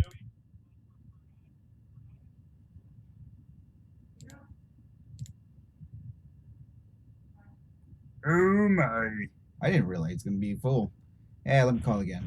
Blog Talk Radio. Thanks for calling. The show you wish... Fine. I'm using the YouTube version. One sec. Why did I do that? I don't know why. Stupid Blog Talk. My apologies, guys. Because this thing happens.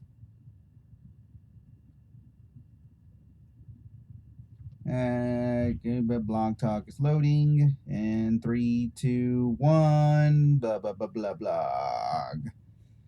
Ooh, man, I mean, as a matter of fact, let me spray some spray in here.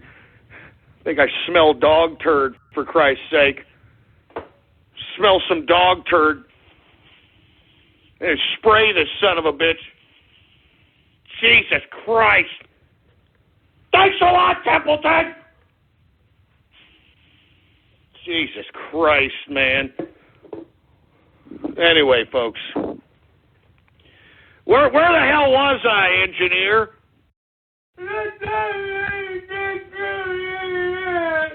Oh, that's right. Ted Cruz and Bernie Sanders. That ridiculous CNN fake debate that was nothing more than a goddamn echo chamber, for Christ's sake. And why is Bernie coming back after all the disgrace that he gave his burn victims, all the demoralization that he gave his burn victims? Why is he coming back? Is it because nobody bought his book now? I mean, why is he coming back? Well, folks, we actually have Bernie Sanders on the horn here, and he's going to answer the question because we want to know what your intentions are, Mr. Bernie Sanders, and why exactly you took this ridiculous exhibition debate with Ted Cruz, okay? So go ahead. Mr. Sanders, are you there, sir? Hey, I'm Bernie Sanders, and I needed to keep my face in the limelight. I learned from the campaign that you got to always put your face in the spotlight. It doesn't matter what you say. You could tell the people that you could give them free health care. You could tell them that you could give them free food. You could tell them anything you want. You could tell them anything as long as you're in front of the boob tube, like you call it there, Ghost. And as long as you're there, and as long as you're saying those things, that's when the donations come in, Ghost. You don't understand. I have to continue to make money now. I've got 2 or 3 houses now. Actually, it's 3. I want to buy 4, but it's only 3 now. So what I want to do is I got to keep making this money because I got a certain lifestyle that I've got to maintain at this point. So no one bought my book now, which was Our Revolution, which I don't understand why nobody bought it because you gave me 250 million of your shekels. So I don't understand what's another 30 shekels for a book now. I don't understand what the problem was. But either way, oy vey, shut it down. I learned other ways to make money, and the way I'm doing it now is CNN. They're paying me money so I can go and say the same rhetoric that I said during the primary. And now I've got somebody like a Ted Cruz, which is a right-wing boogeyman to the people that are feeling the boing, and everything's good now. I mean, the ratings were excellent. I mean, we had a lot of you right-wing bastards watching the program there, and they made me more shekels. That's what they did. They made me more shekels. So what I'd like to tell each and every one of yous that watched the program last night is I'd like for you to take your underwears off. That's right. Thank you for listening. Thank you for watching. Come on over here and take your underwears off and keep contributing. That's right. If you're not contributing with shekels, I'd like for you to contribute with your attention. Because like Go said, you have to pay attention, right? You have to pay attention to the debate to know that Bernie Sanders is telling you that you're going to get free stuff. So that's why I'm telling you, thank you for paying attention, and thank you for your contribution. So come on over here and take your underwears off and sit on my apple. That's right, sit on Uncle Bernie's lap. Come on over here. Don't worry about the pants tent. All right? Don't worry about the pants tent. Just come on over here and sit on my apple and keep contributing. That's right. Pay attention, keep contributing, and give me your shekels. I've already written a book now, but you're not buying it. So what I'm going to do is continue to be on your television. That's right. I'm going to sell myself out to commercials. You wait and see. You wait and see. You're going to be seeing this Bernie Sanders face everywhere across the television. and I want you to continue to pay attention and continue contributing.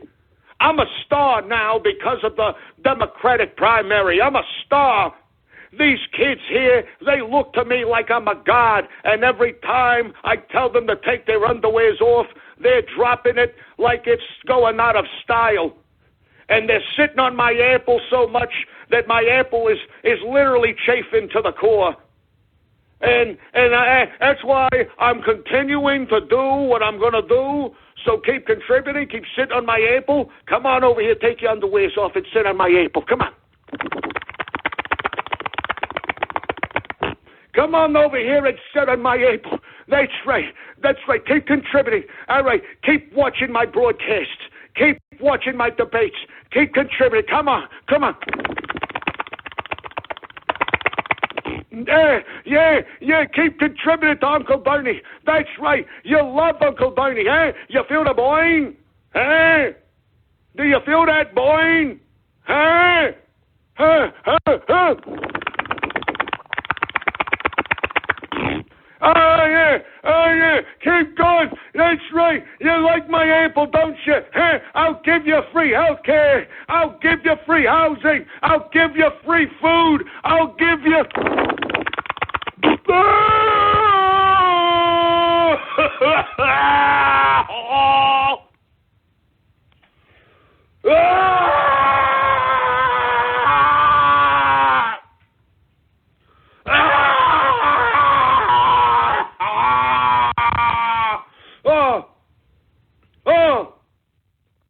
Oh, you hurt my apple. Oh, you hurt my apple. You chipped my apple. All right. Oh.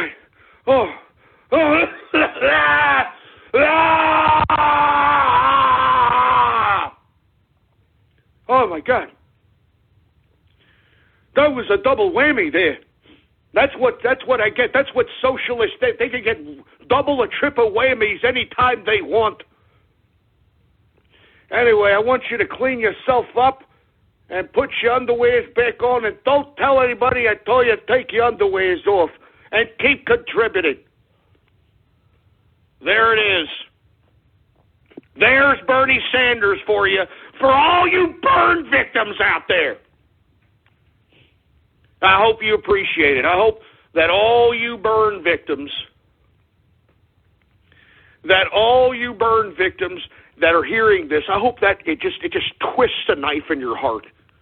Because why you follow this man is idiocy, and that's all there is to it.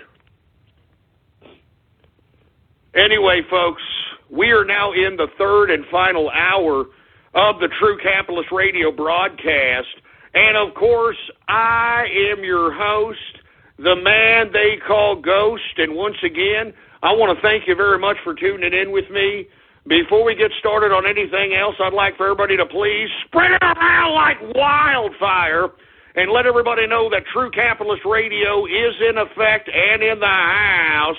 And we are live every Monday through Friday, 4 p.m. Central Standard Time, right here on the official website of the True Capitalist Radio broadcast, and it is blogtalkradio.com/ghost. That's blogtalkradio.com/ghost. Every one of my episodes is there to download, and you can there's time dated and stamped, all of them.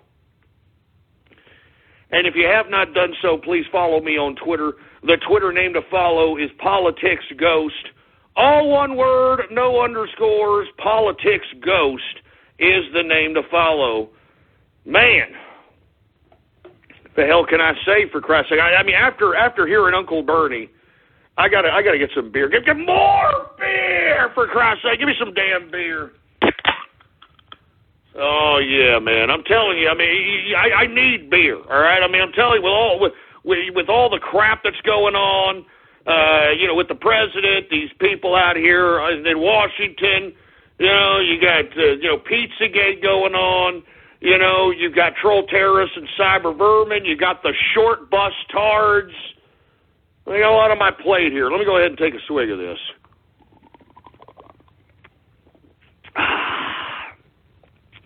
That's some good stuff. Let me take one more.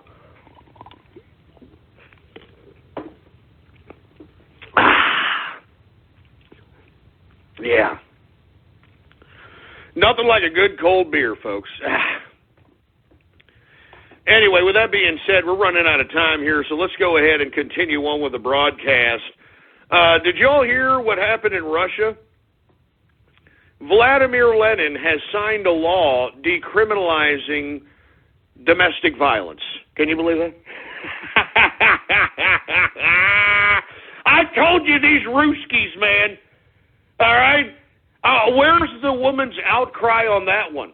Can somebody explain that to me? Where's the women's outcry on the decriminalization of giving broads the old Russian smack in Russia? How about that? Where is it? And for you folks that are unaware of this, he signed this law last night, and now it's okay to give your broad a smack or two in Russia. I'm not joking around. Vladimir Putin signed this into law, for heaven's sake. Now, I mean, listen, I think that domestic violence laws in America are at times, depending on the scenario, entirely unnecessary, okay? But there are people that are dudes and that are guys, and because they're getting slapped in the back of the head at work and they're being treated like, four-flushing morons in their social arenas, they come home and take it out on their wife, and those guys should definitely be charged accordingly. I don't agree with any man that can't be a man on his own and comes home and takes his aggressions out on his wife. All right? Now, did I say Vladimir Lenin? I mean Vladimir Putin. I mean, shut up on Twitter, okay? So what? I said Vladimir Lenin, Vladimir Putin. What's the difference at this point? They're both a bunch of stupid Ruskies. They're both bald, and they both trying to take over the world. Anyway, Vladimir Putin, all right? He has now rolled back domestic violence laws. And is this really the appropriate measure to be taking, especially in Russia? I mean, folks, have you ever seen footage of Ruskies out in Russia? They're all just completely sloppy drunk on vodka. And these people are cockeyed, they're mouth breathers. I don't know if, elements of Chernobyl blew into mainstream Russia, but all these Ruskies look like half-tards. I'm sorry. They're cockeyed, they breathe through their mouths, they drink vodka, and what, now you're going to give these dopes more of a reason to slap their freaking wives around, for heaven's sake? I mean, I can't believe it, man. I can't believe this. I mean, I can't. I'm not joking around. I mean, what does that say about the Million Women's March, huh? I'm serious. I mean, why aren't the women outcrying about Russia legalizing slapping women again? I mean, I'm not saying that's a horrible thing. I'm not saying it's a good thing. Because, I mean, I think it was Sean Connery who once said, a woman deserves a good slap every now and then. It's okay to give a good woman a slap. That's what he said. I'm not joking around.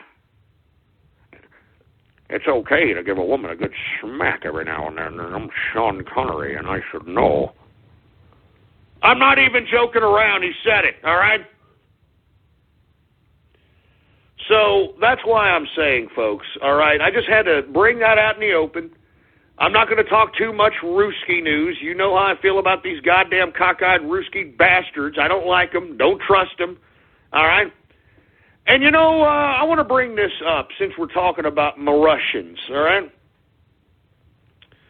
I'm starting to wonder, since we saw Alexander Dugin, which I covered yesterday, on Alex Jones's InfoWars, and I think it's ironic considering I was the first person to bring Dugin into the spotlight as it relates to this Donald Trump campaign and American politics. No one knew who the hell this guy was, except very few circles, obviously within the alt-right.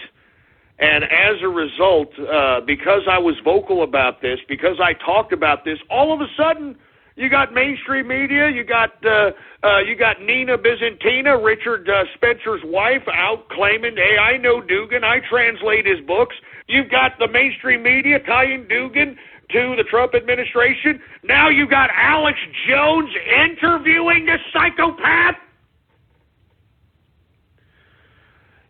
And that got me thinking, and I want to thank That's Mimi for bringing this up to my attention, because I'm just so worried about so many things, thinking about so many things.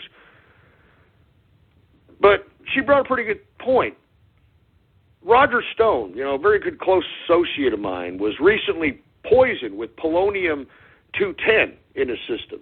Polonium-210, folks, has been used to assassinate Russian dissidents that were in opposition to Vladimir Putin, which is very peculiar.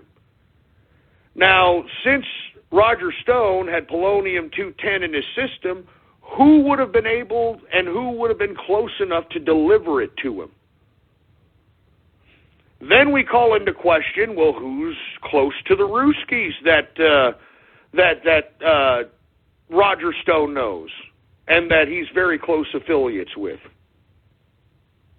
And then you got Alex Jones coming out with Dugan.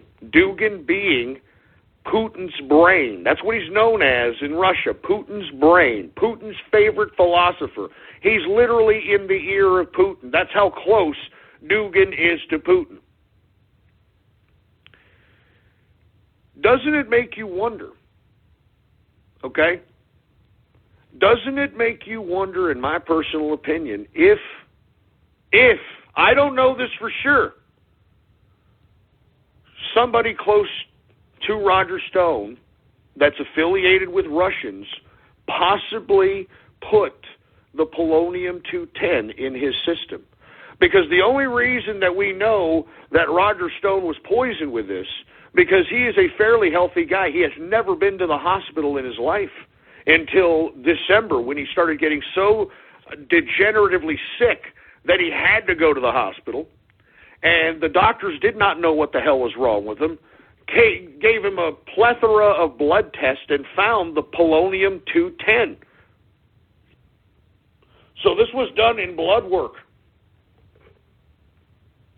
So what I'm trying to say is it possible, since Alex Jones and a lot of these people at the deplorable and the alt-right that are obviously affiliated with Dugan, could one of these characters have delivered the polonium-210 to Roger Stone? And if they did, why are they doing that? Because are they realizing that Roger Stone is truly the brain of Donald Trump?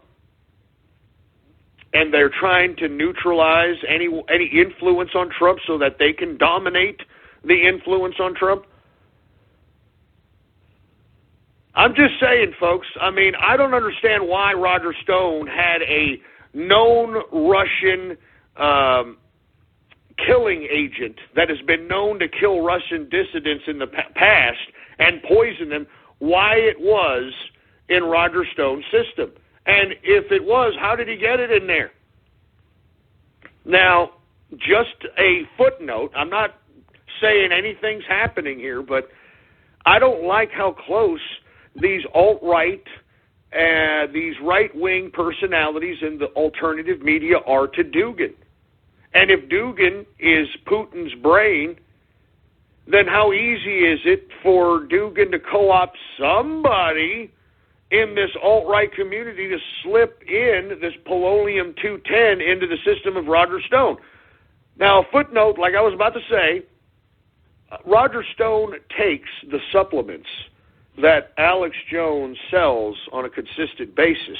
Just FYI, these super male vitalities and these types of things. Now, I'm not saying Alex Jones did anything, but I just find it rather coincidental, don't you think?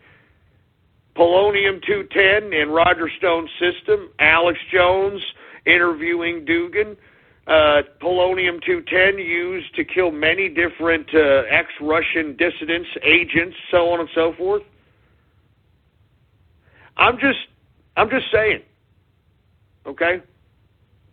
I'm just saying something's happening here, and I think that I'm onto something, and I hope that, they don't slip freaking polonium freaking 210 in my freaking food, all right? But I'm just saying, Roger Stone, I think that you need to consider that those that you think are on the side of Donald Trump have their own motives. And Alex Jones having Alexander Dugan on yesterday is a slap in the face to not only you, sir, Roger Stone, but all of us on the Trump train that literally just were insistent that there was no Russian affiliation related to this campaign. So anyway, that's just something to ponder there, folks, because, I personally believe somebody had to be very close to Roger Stone to slip him that polonium 210, and I hope that he realizes that, sometimes enemies are closer than you think. That's it. That's all you got to know that, man. Watch a couple of episodes of Forensic Files to see how easy it is. Someone you think that cares about you, your friend, or that loves you, can easily want you gone and dead. And they'll do it and make it look like an accident. Anyway, we're running out of time here, folks. Once again, I didn't mean to go on that tirade about Alex Jones, Dugan, and Roger Stone, but it is something to very much consider. And if I were Roger Stone, I'd keep away from Alex Jones, in my opinion, man. I don't think that Alex Jones, at this point, after interviewing Alexander Dugan, and if you haven't seen that interview, what a propaganda piece for Alexander Dugan. Every time Dugan was going into his wide-eyed ridiculousness of a piece out of chaos, Jones would stop him from speaking and reiterate some other interpretation that is completely different than what Dugan is saying in his works. Pure Russian shill, Alex Jones. Pure Russian shill. You should be ashamed of yourself, you scumbag. I don't care if Alex Jones now at this point comes and drops $5 million for me to go and join InfoWars. I'd spit in his fat Ruski loving face. I'm not even joking around, folks. I will never ever join InfoWars after this asshole put his, literally a propaganda piece. That's what that freaking interview was, a propaganda piece for Alexander Dugan. What a joke.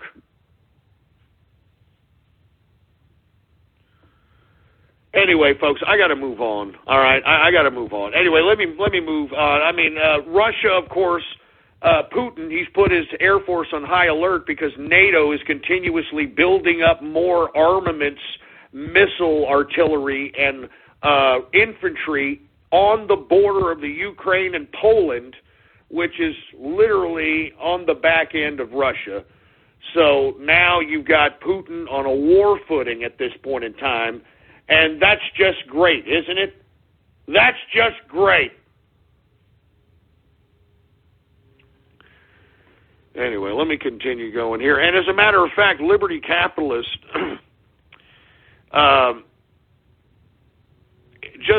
this is, of course, the Daily Mail, so take it with a grain of salt, but just tweeted at me an article that said Trump loyalist Roger Stone claims he was poisoned because he knew the, quote, truth behind the Russian hacks.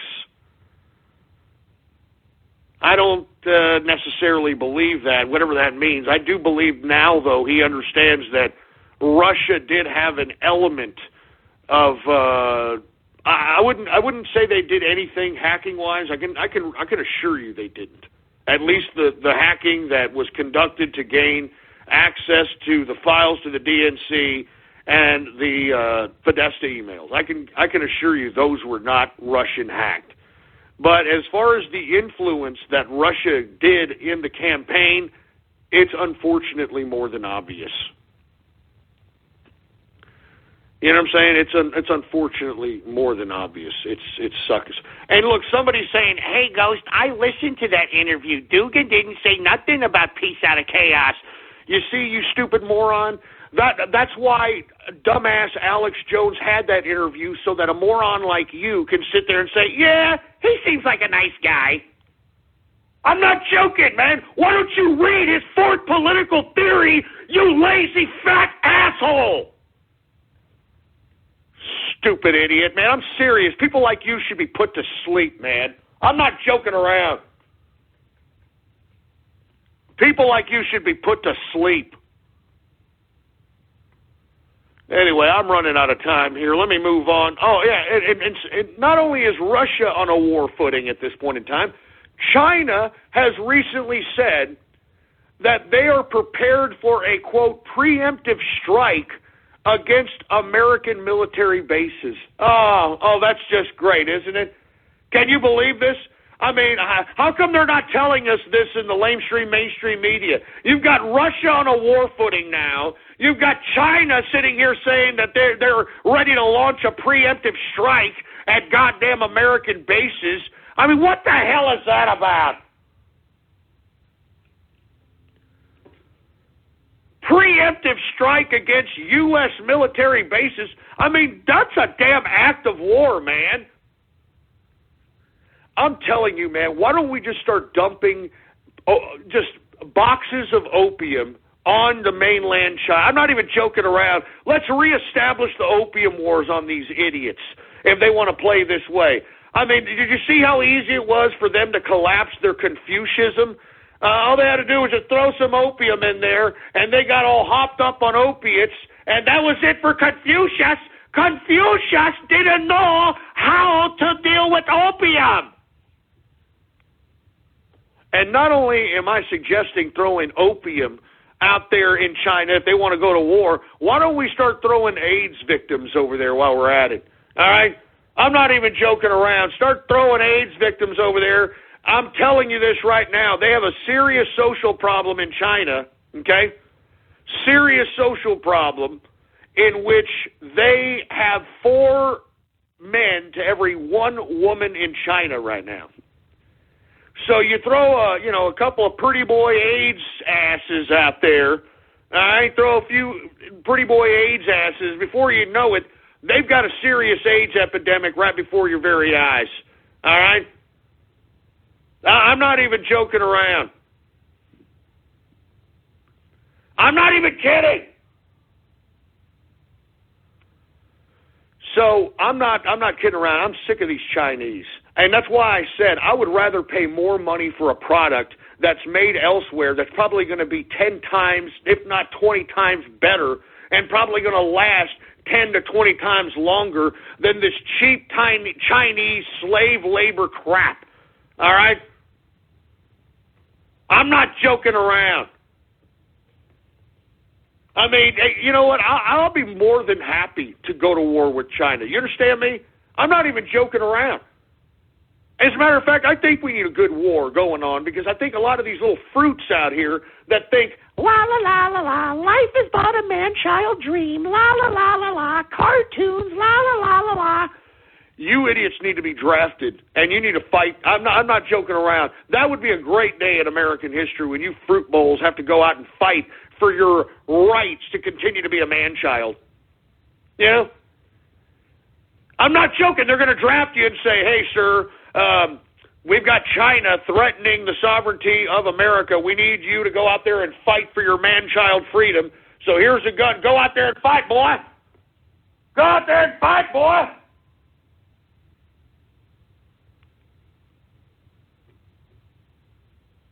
So that's all I'm saying, man. I'm ready. All right. You know what, China, bring it on. You know. In the words of George H.W. Bush, you know what, bring them on. You know, because I personally believe that the people of China really don't want to do this. I remember Tiananmen Square. I remember the 500,000 estimated people that were out there at Tiananmen Square that did not want to be under communist rule any longer. I remember when the communist government came out and massacred 250,000 of those 500,000 people that were out there.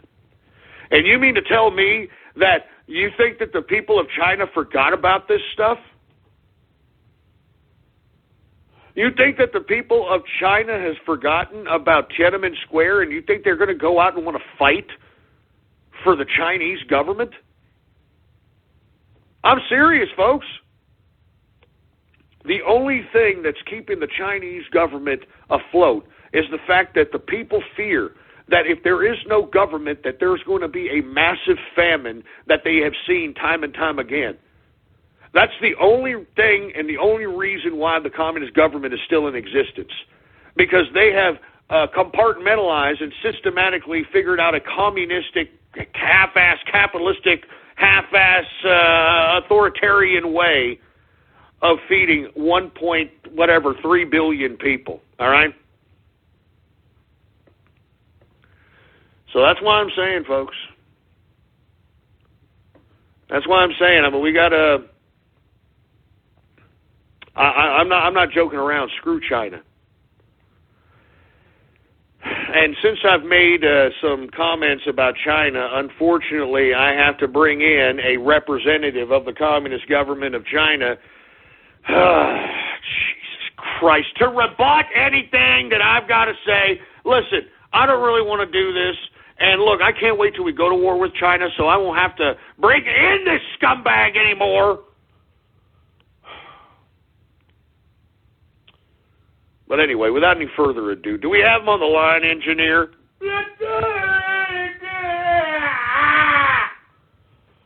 All right. Well, without any further ado, we have to have this because Blog Talk Radio is broadcasted within mainland China.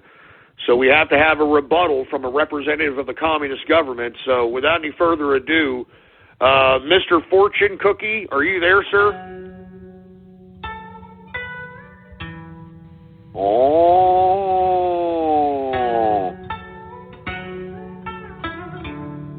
You see, you motherfucker out there talking all kinds of garbage about the communist government of China. You don't know nothing, Ghost. You're talking big men. You're not big men. You little men now because we own all you American motherfucker. We own all you American motherfucker. We build all your products. We build your cell phone. We build your computer. If China don't no longer manufacture for the American motherfucker, there ain't nothing you can do about it. You motherfucker ain't gonna have no more consumer goods to no longer buy anymore at the store. Motherfucker. So all you stupid, dumb American motherfucker who taking the sleeping giant that is China very lightly, you have another thing coming. We're taking a yeast of all you stupid American motherfucker that are going to be a problem for China when we go and invade your country, motherfucker. We already buying up all your country. We bought up all Hollywood. We buying up Seattle, Washington, motherfucker. We buying up all the hotel over there in America, motherfucker. We buying up America. America is ours now. It belongs to China. And I tell you this, Ghost, we taking a yeast, and we're going to take all your capitalist army motherfucker and put you all in a re-education camp. You're going to be a re-education camp if now we're going to kill you. We're going to kill you, Ghost. And you want to know why we do what we do? Do you want to know why we do what we do? We do it for Chairman Mao! We do it for Chairman Mao! We do it for Chairman Mao!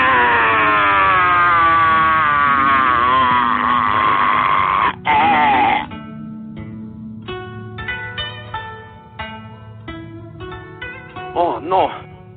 Oh, no. stomach hurt. Oh, no. Oh, no, my stomach hurt. Oh, no.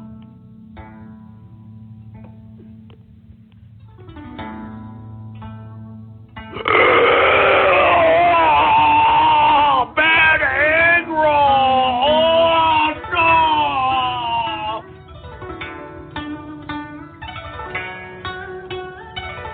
I got nothing else to say. But I warn you, Ghost, don't mess with the motherfucker from China. You better not talk garbage about China again, or we're going to force you to sell China Mr. Fortune Cookie merchandise.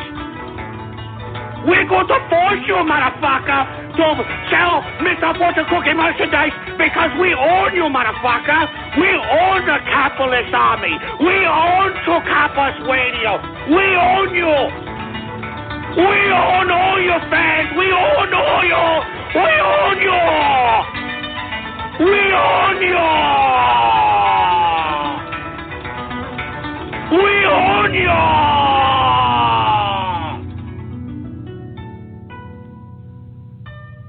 I've got nothing else to say. I am Mr. Fortune Cookie.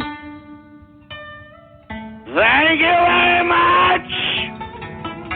All right, get this idiot out. Get him off of here, for Christ's sake.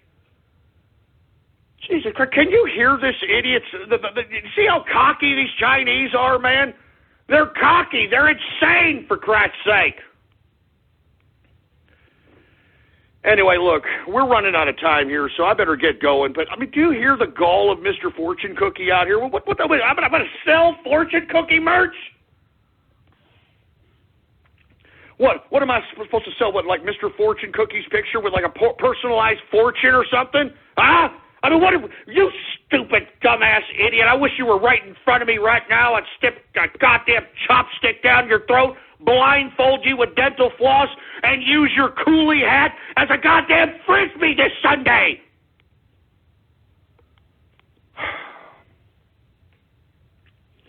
Anyway, look, I got to get going here. We got to keep going. Anyway, let's move on to the next subject matter. Did you all hear that the UK Parliament has voted on Brexit today, and Brexit is finally being passed?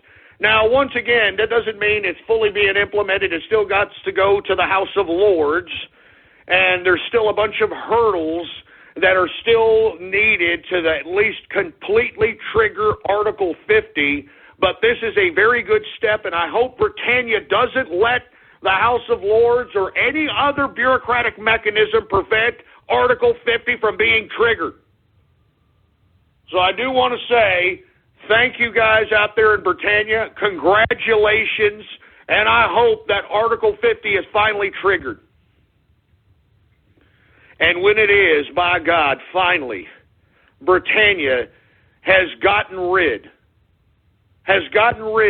of the unelected, bureaucratic, international communist institution called the European Union. Thank God! Anyway, let me move on, and because we're running out of time here, last but not least, I want to talk about Mark Zuckerberg from Facebook. You know this asshole? I'm sure you see his googly-eyed ass. I know who you know I'm talking about. Anyway, Mark Zuckerberg over here, the reason I want to talk about him is, did you just hear that this son of a bitch is funding a mind-reading brain implant project?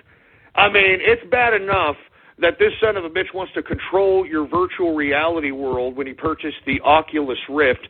It's bad enough that this son of a bitch is creating artificial intelligent technology that'll not only basically find out who you are by scouring millions upon millions of pictures based upon your facial features, but now this son of a bitch wants to control your brain? I'm telling you, Mark Zuckerberg needs to be stopped. I'm not joking around. I mean, I'm glad. Did you hear about these activist investors that are trying to remove this asshole as the chairman or as the CEO? I mean, remove this asshole. Seriously, this guy's gone completely berserk. All right? He's gone completely berserk this time. I mean, a brain implant reader, for heaven's sake. I've never heard of such lunacy in my life. I've never heard of it. I can't believe this. I mean, how much more does he want to control your life? He already owns the rights to every picture that you post on Facebook. He owns the rights to all the communication that you post on Facebook. He owns the rights to everything you do on Facebook. Now he wants the rights to your brain? You know what? I'm done with this garbage, all right? I'm so done. Let's just continue going on, all right? And by the way, Senator Jeff Sessions just confirmed as Department of Justice top cop attorney general, baby. All right? Just confirmed as we speak. So now we have a attorney general that we can be proud of, and hopefully we start seeing people's heads start rolling as it pertains to indictments. All right? Let's hope. Anyway, folks, without any further ado, let's just go ahead and get everybody's favorite part of the broadcast. And I'm talking about Radio Graffiti! That's right, folks. Radio Graffiti, the part of the broadcast where the spectators become a part of the spectacle. All you've got to do is give me a call right now at 516-453-9903. And when I call on your area code, you've got exactly 3 to 4 seconds to say whatever it is that's on your mind. That's why we call this Radio Graffiti. And before I get into Radio Graffiti, tonight is going to be the last night that you're going to be able to get a true capitalist... Blog Talk Radio. Thanks for calling. The show... Featuring yours truly or the engineer... As a matter of fact, the engineer, yours are selling pretty good, man. I mean, I'm impressed. You actually do got a lot of friends online, man.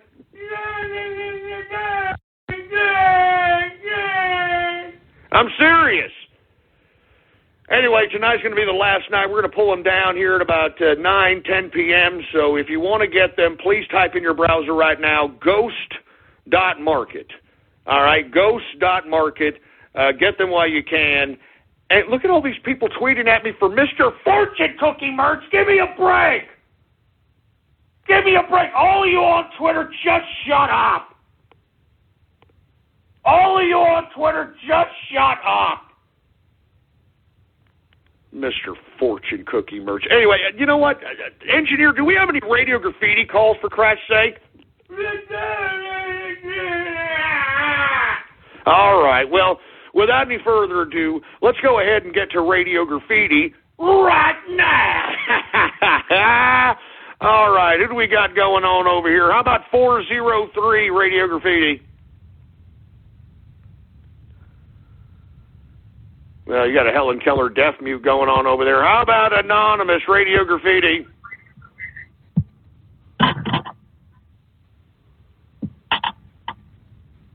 Oh, Jesus Christ. What are y'all doing, man? Get it straight, morons. We ain't got a lot of time, and here you all, what are y'all, taking a dump? Jesus Christ. Crapper, get off the pot. Anonymous Radio Graffiti.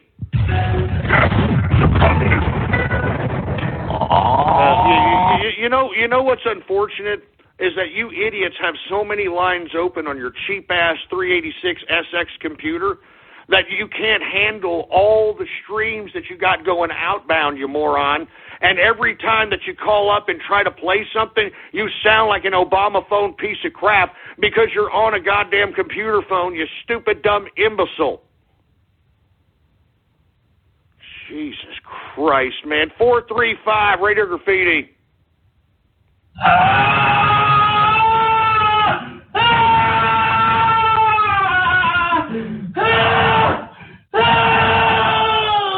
All right, we get it. All right, you're having a problem. Shut your mouth. How about Anonymous Radio Graffiti? All right, short bus members.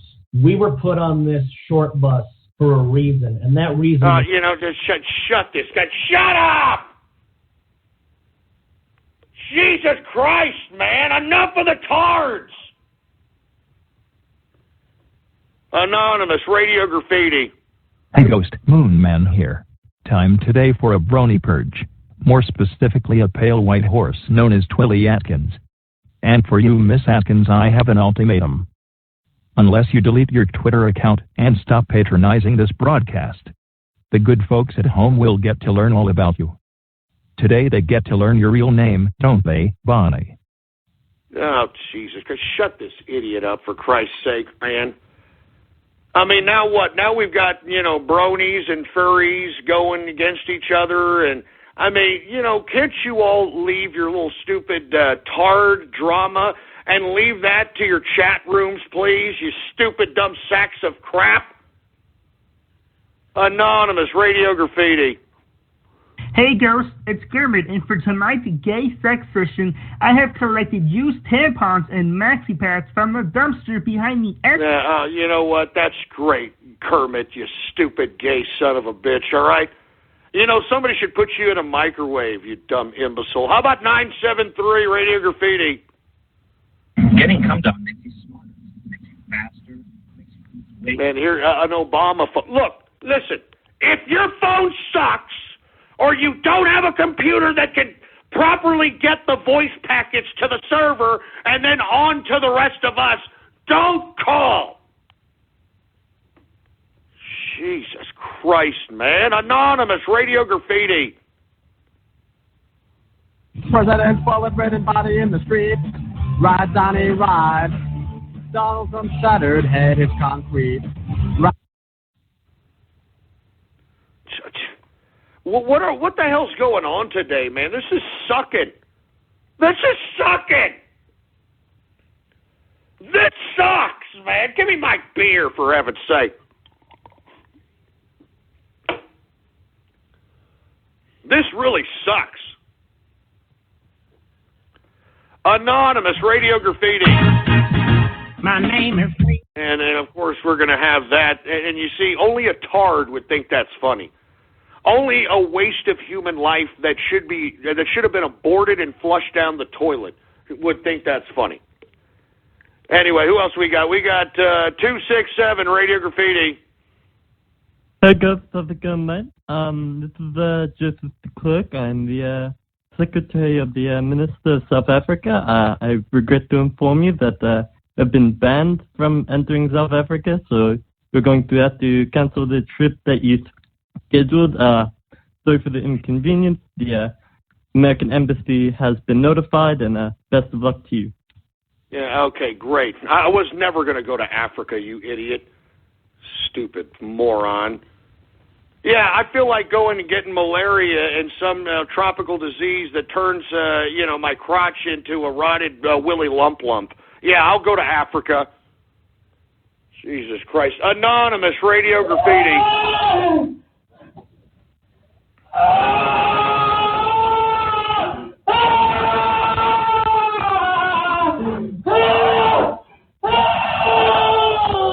mean, somebody's having a serious problem. Somebody is having a serious problem. Anonymous Radio Graffiti. Anyway, Anonymous Radio Graffiti. Get it together, short bus. This is a punishment. Fix your shit. Jesus Christ, man. Anonymous Radio Graffiti. Tohu merch confirmed. It is confirmed. It's going to happen. I'm going down that slippery slope. I'm sorry. I'm sorry.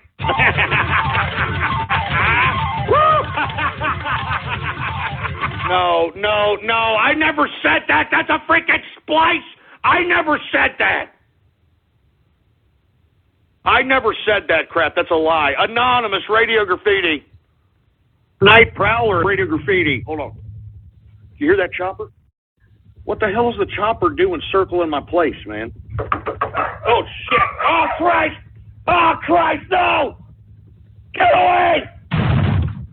You are terminated. This is a chopper!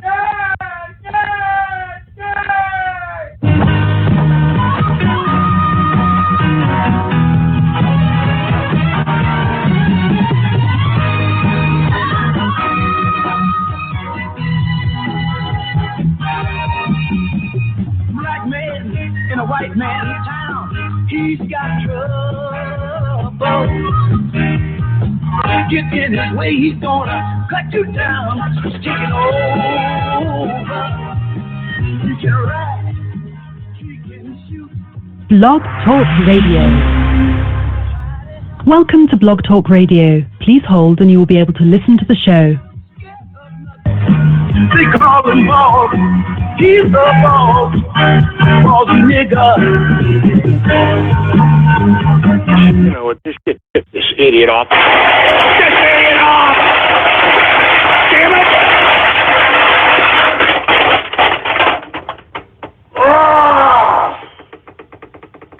That's never going away, is it? That stupid goddamn song is never going away!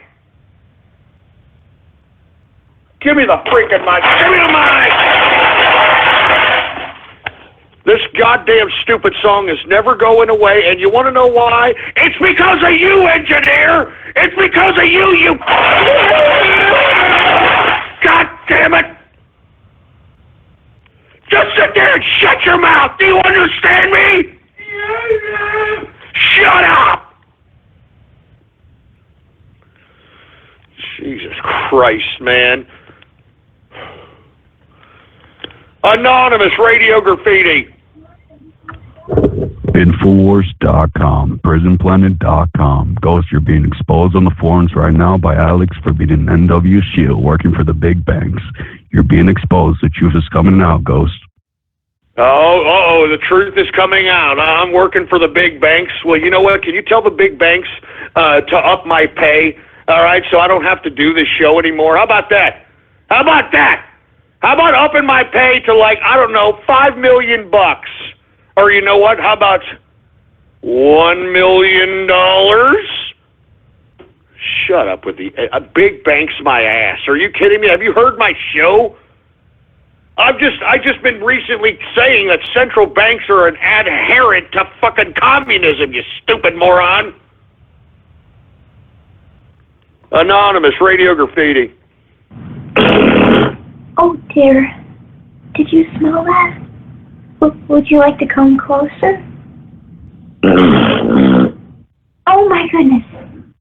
That surprised me. Oh. You want to get a little closer? Oh, all right. Oh my. Get this sick bird. Is that a broad? Is that a broad? Yeah, good. Jesus Christ.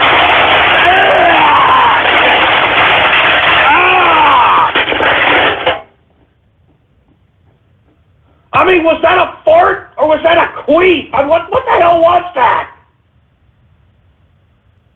I mean, that sounded a little loose there, all right? That sounded a little loose and flappy, if I don't say so myself. I'm sorry. Give me the freaking mic. Oh, Jesus Christ, man. This is getting ridiculous. I don't know what the hell. Anonymous Radio Graffiti. Yeah, you see, you can't, you have all these. Let me just go ahead and start hanging these fools up. Start hanging them up. How about 443 Radio Graffiti? Hope burns in flames. All right. Whoa, you died. Whoa, whoa, you died. Whoa, you died. Whoa, whoa, you died. All right, that's just great. I really think that's so cute. All right, 352 Radio Graffiti. Yo, this is Matt Tony. I'm gonna write a book now, and you're gonna buy it. It's called My Little Pony. Pampers are magic. Oh, Jesus Christ. You morons are really starting to piss me off. Anonymous Radio Graffiti.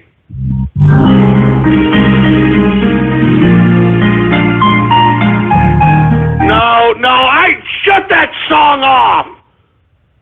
You sick, twisted prick. Anonymous Radio Graffiti.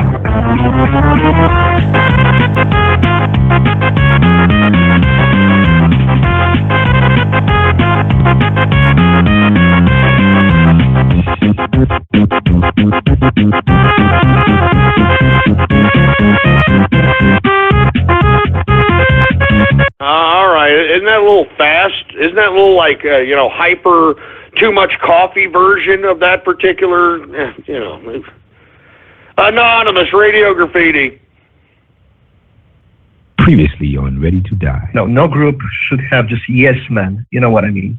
Because if it's going to consist of yes men, then you have all these people. And now, Norwegian capitalist, you keep posting that sick fucking shit. Yeah, stop doing that, man. It's fucking gay. It's fucking gay as hell. All right, we get it. We get it. We get it. Shut up. We get it. How about Anonymous Radio Graffiti? So, from D'Amico, it's the Adolf Hitler action set.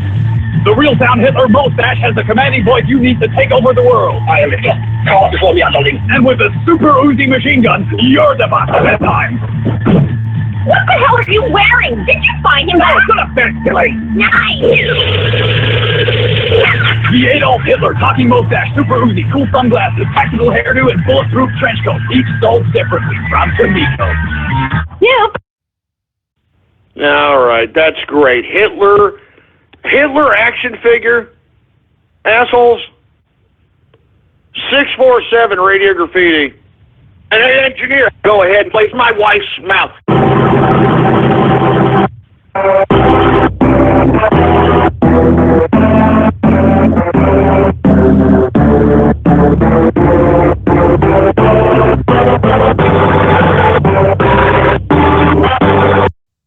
You stupid son. Shut up! Just shut up! I mean, what was that? The Soviet vibrator? What in the blue hell was that? Jesus Christ, you sick pricks. Give me the mic. Give me the mic. Good God, man. 706 Radio Graffiti.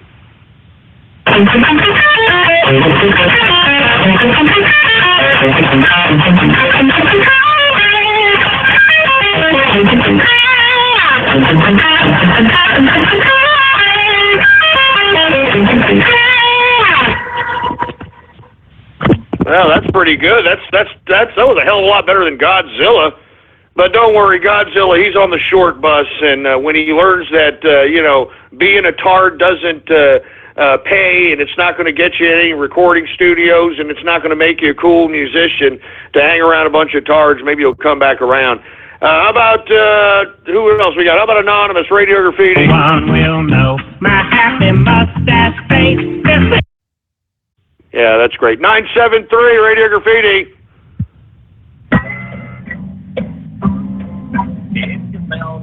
I mean, get a better phone!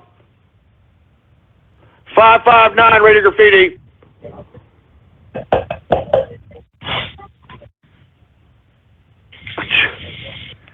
I'm telling you, what you all should be literally repeatedly hit in the balls with an Acme brick for sucking this bad. I'm not even joking around. Anonymous Radio Graffiti.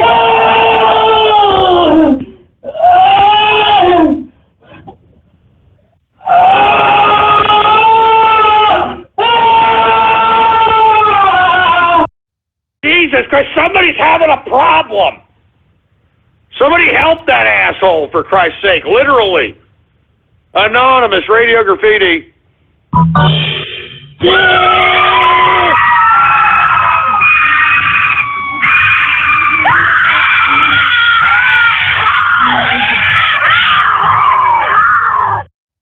What the hell is all this about, for heaven's sake, man?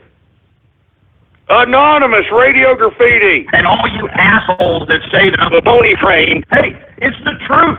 Pony, pony, pony, pony, pony, pony, pony, pony, pony, pony, pony, pony, pony, pony, pony, pony. Shut up, you stupid moron, you freaky bastard. Anonymous Radio Graffiti. The future Bonnie, it seems, is in your disgusting, diaper-loving, clopping brony hands. And to my fellow brothers in... Shut up, Moon Man, you stupid fruit bowl. How about Anonymous Radio Graffiti? Hello, Ghosty. Came here to have a good time? Yeah? Good. Come with me. I'll take off my clothes. Hold on a second. What the hell is this? What the hell are you showing?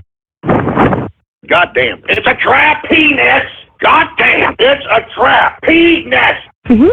Surprise? Oh, my God. You amused? Oh, yeah. Shove it up your ass. Come here then. I'm all yours. 12 seconds later.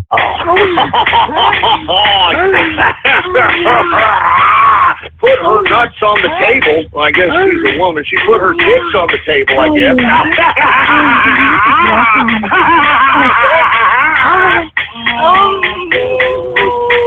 Oh my God.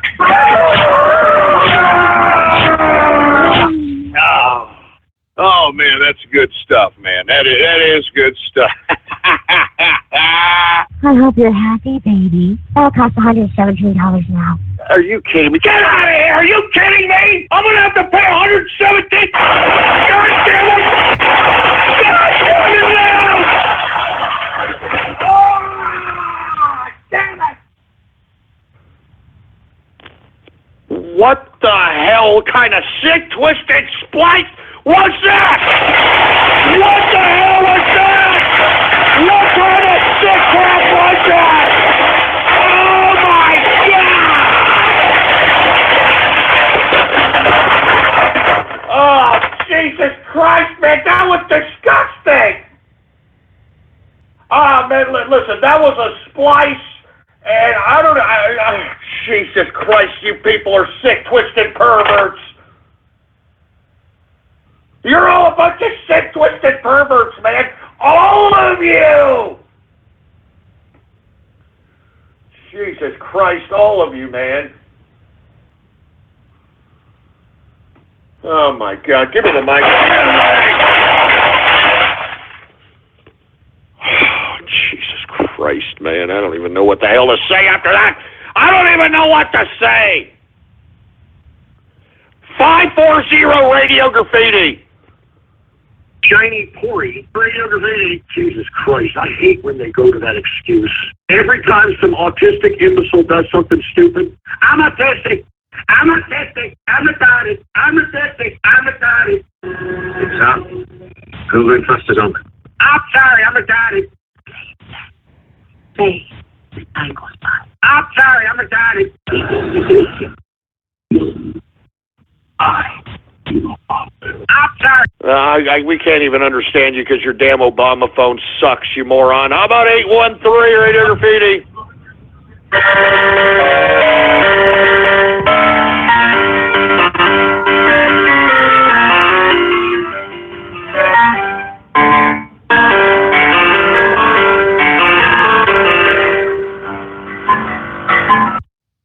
I guess that's a decent penis, I guess. Who else we got? How about Anonymous Radio Graffiti?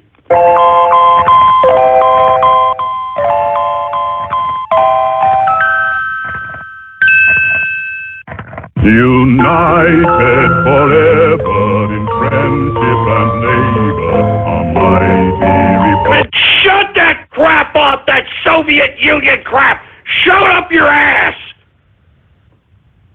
Goddamn Ruski bastards, man, I hate you, man! Anonymous Radio Graffiti! My name is Lee. Yeah, we get it. How about Anonymous Radio Graffiti?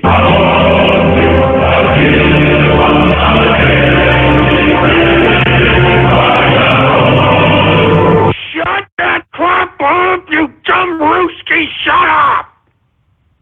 Anonymous Radio Graffiti. My name.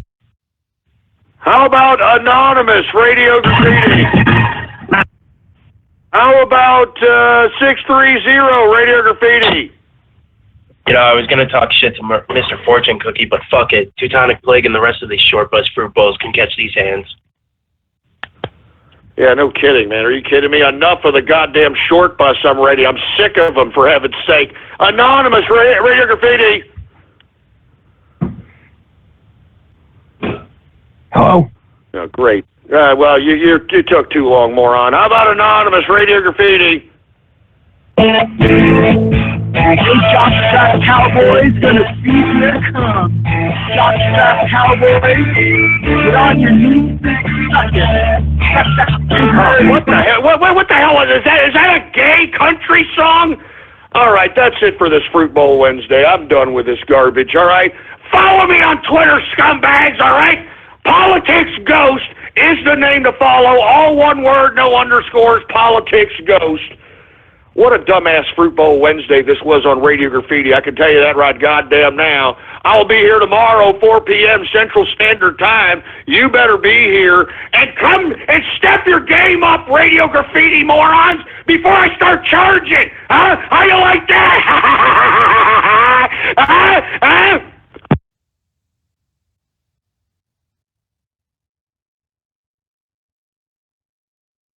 Thank you for using Blog Talk Radio. Goodbye. And we're done. All right, guys, I'm going to start my next live stream right here. Of course, once again, shout out to the chat room. I already said everybody in the chat room during this show, even though they didn't realize the show got full so soon. But yes, special shout outs to Haruka Takahashi and, of course, the Tech Night Color. Of course, those two I've kind of missed. If I missed your name, yes. Shout outs to everybody. Oh, and yes, the Colleen Man MX YouTube mine, and also Gabe 13th. Anyways, I am out of here. Thank you guys once again for coming out, and I'll see you guys tomorrow or on next TCR broadcast. All right, guys. You guys have by God. Tongue's gone twisting. But anyways, you guys have a good night. I'll see you guys tomorrow. Later. Oh, yeah. Tomorrow. Yes.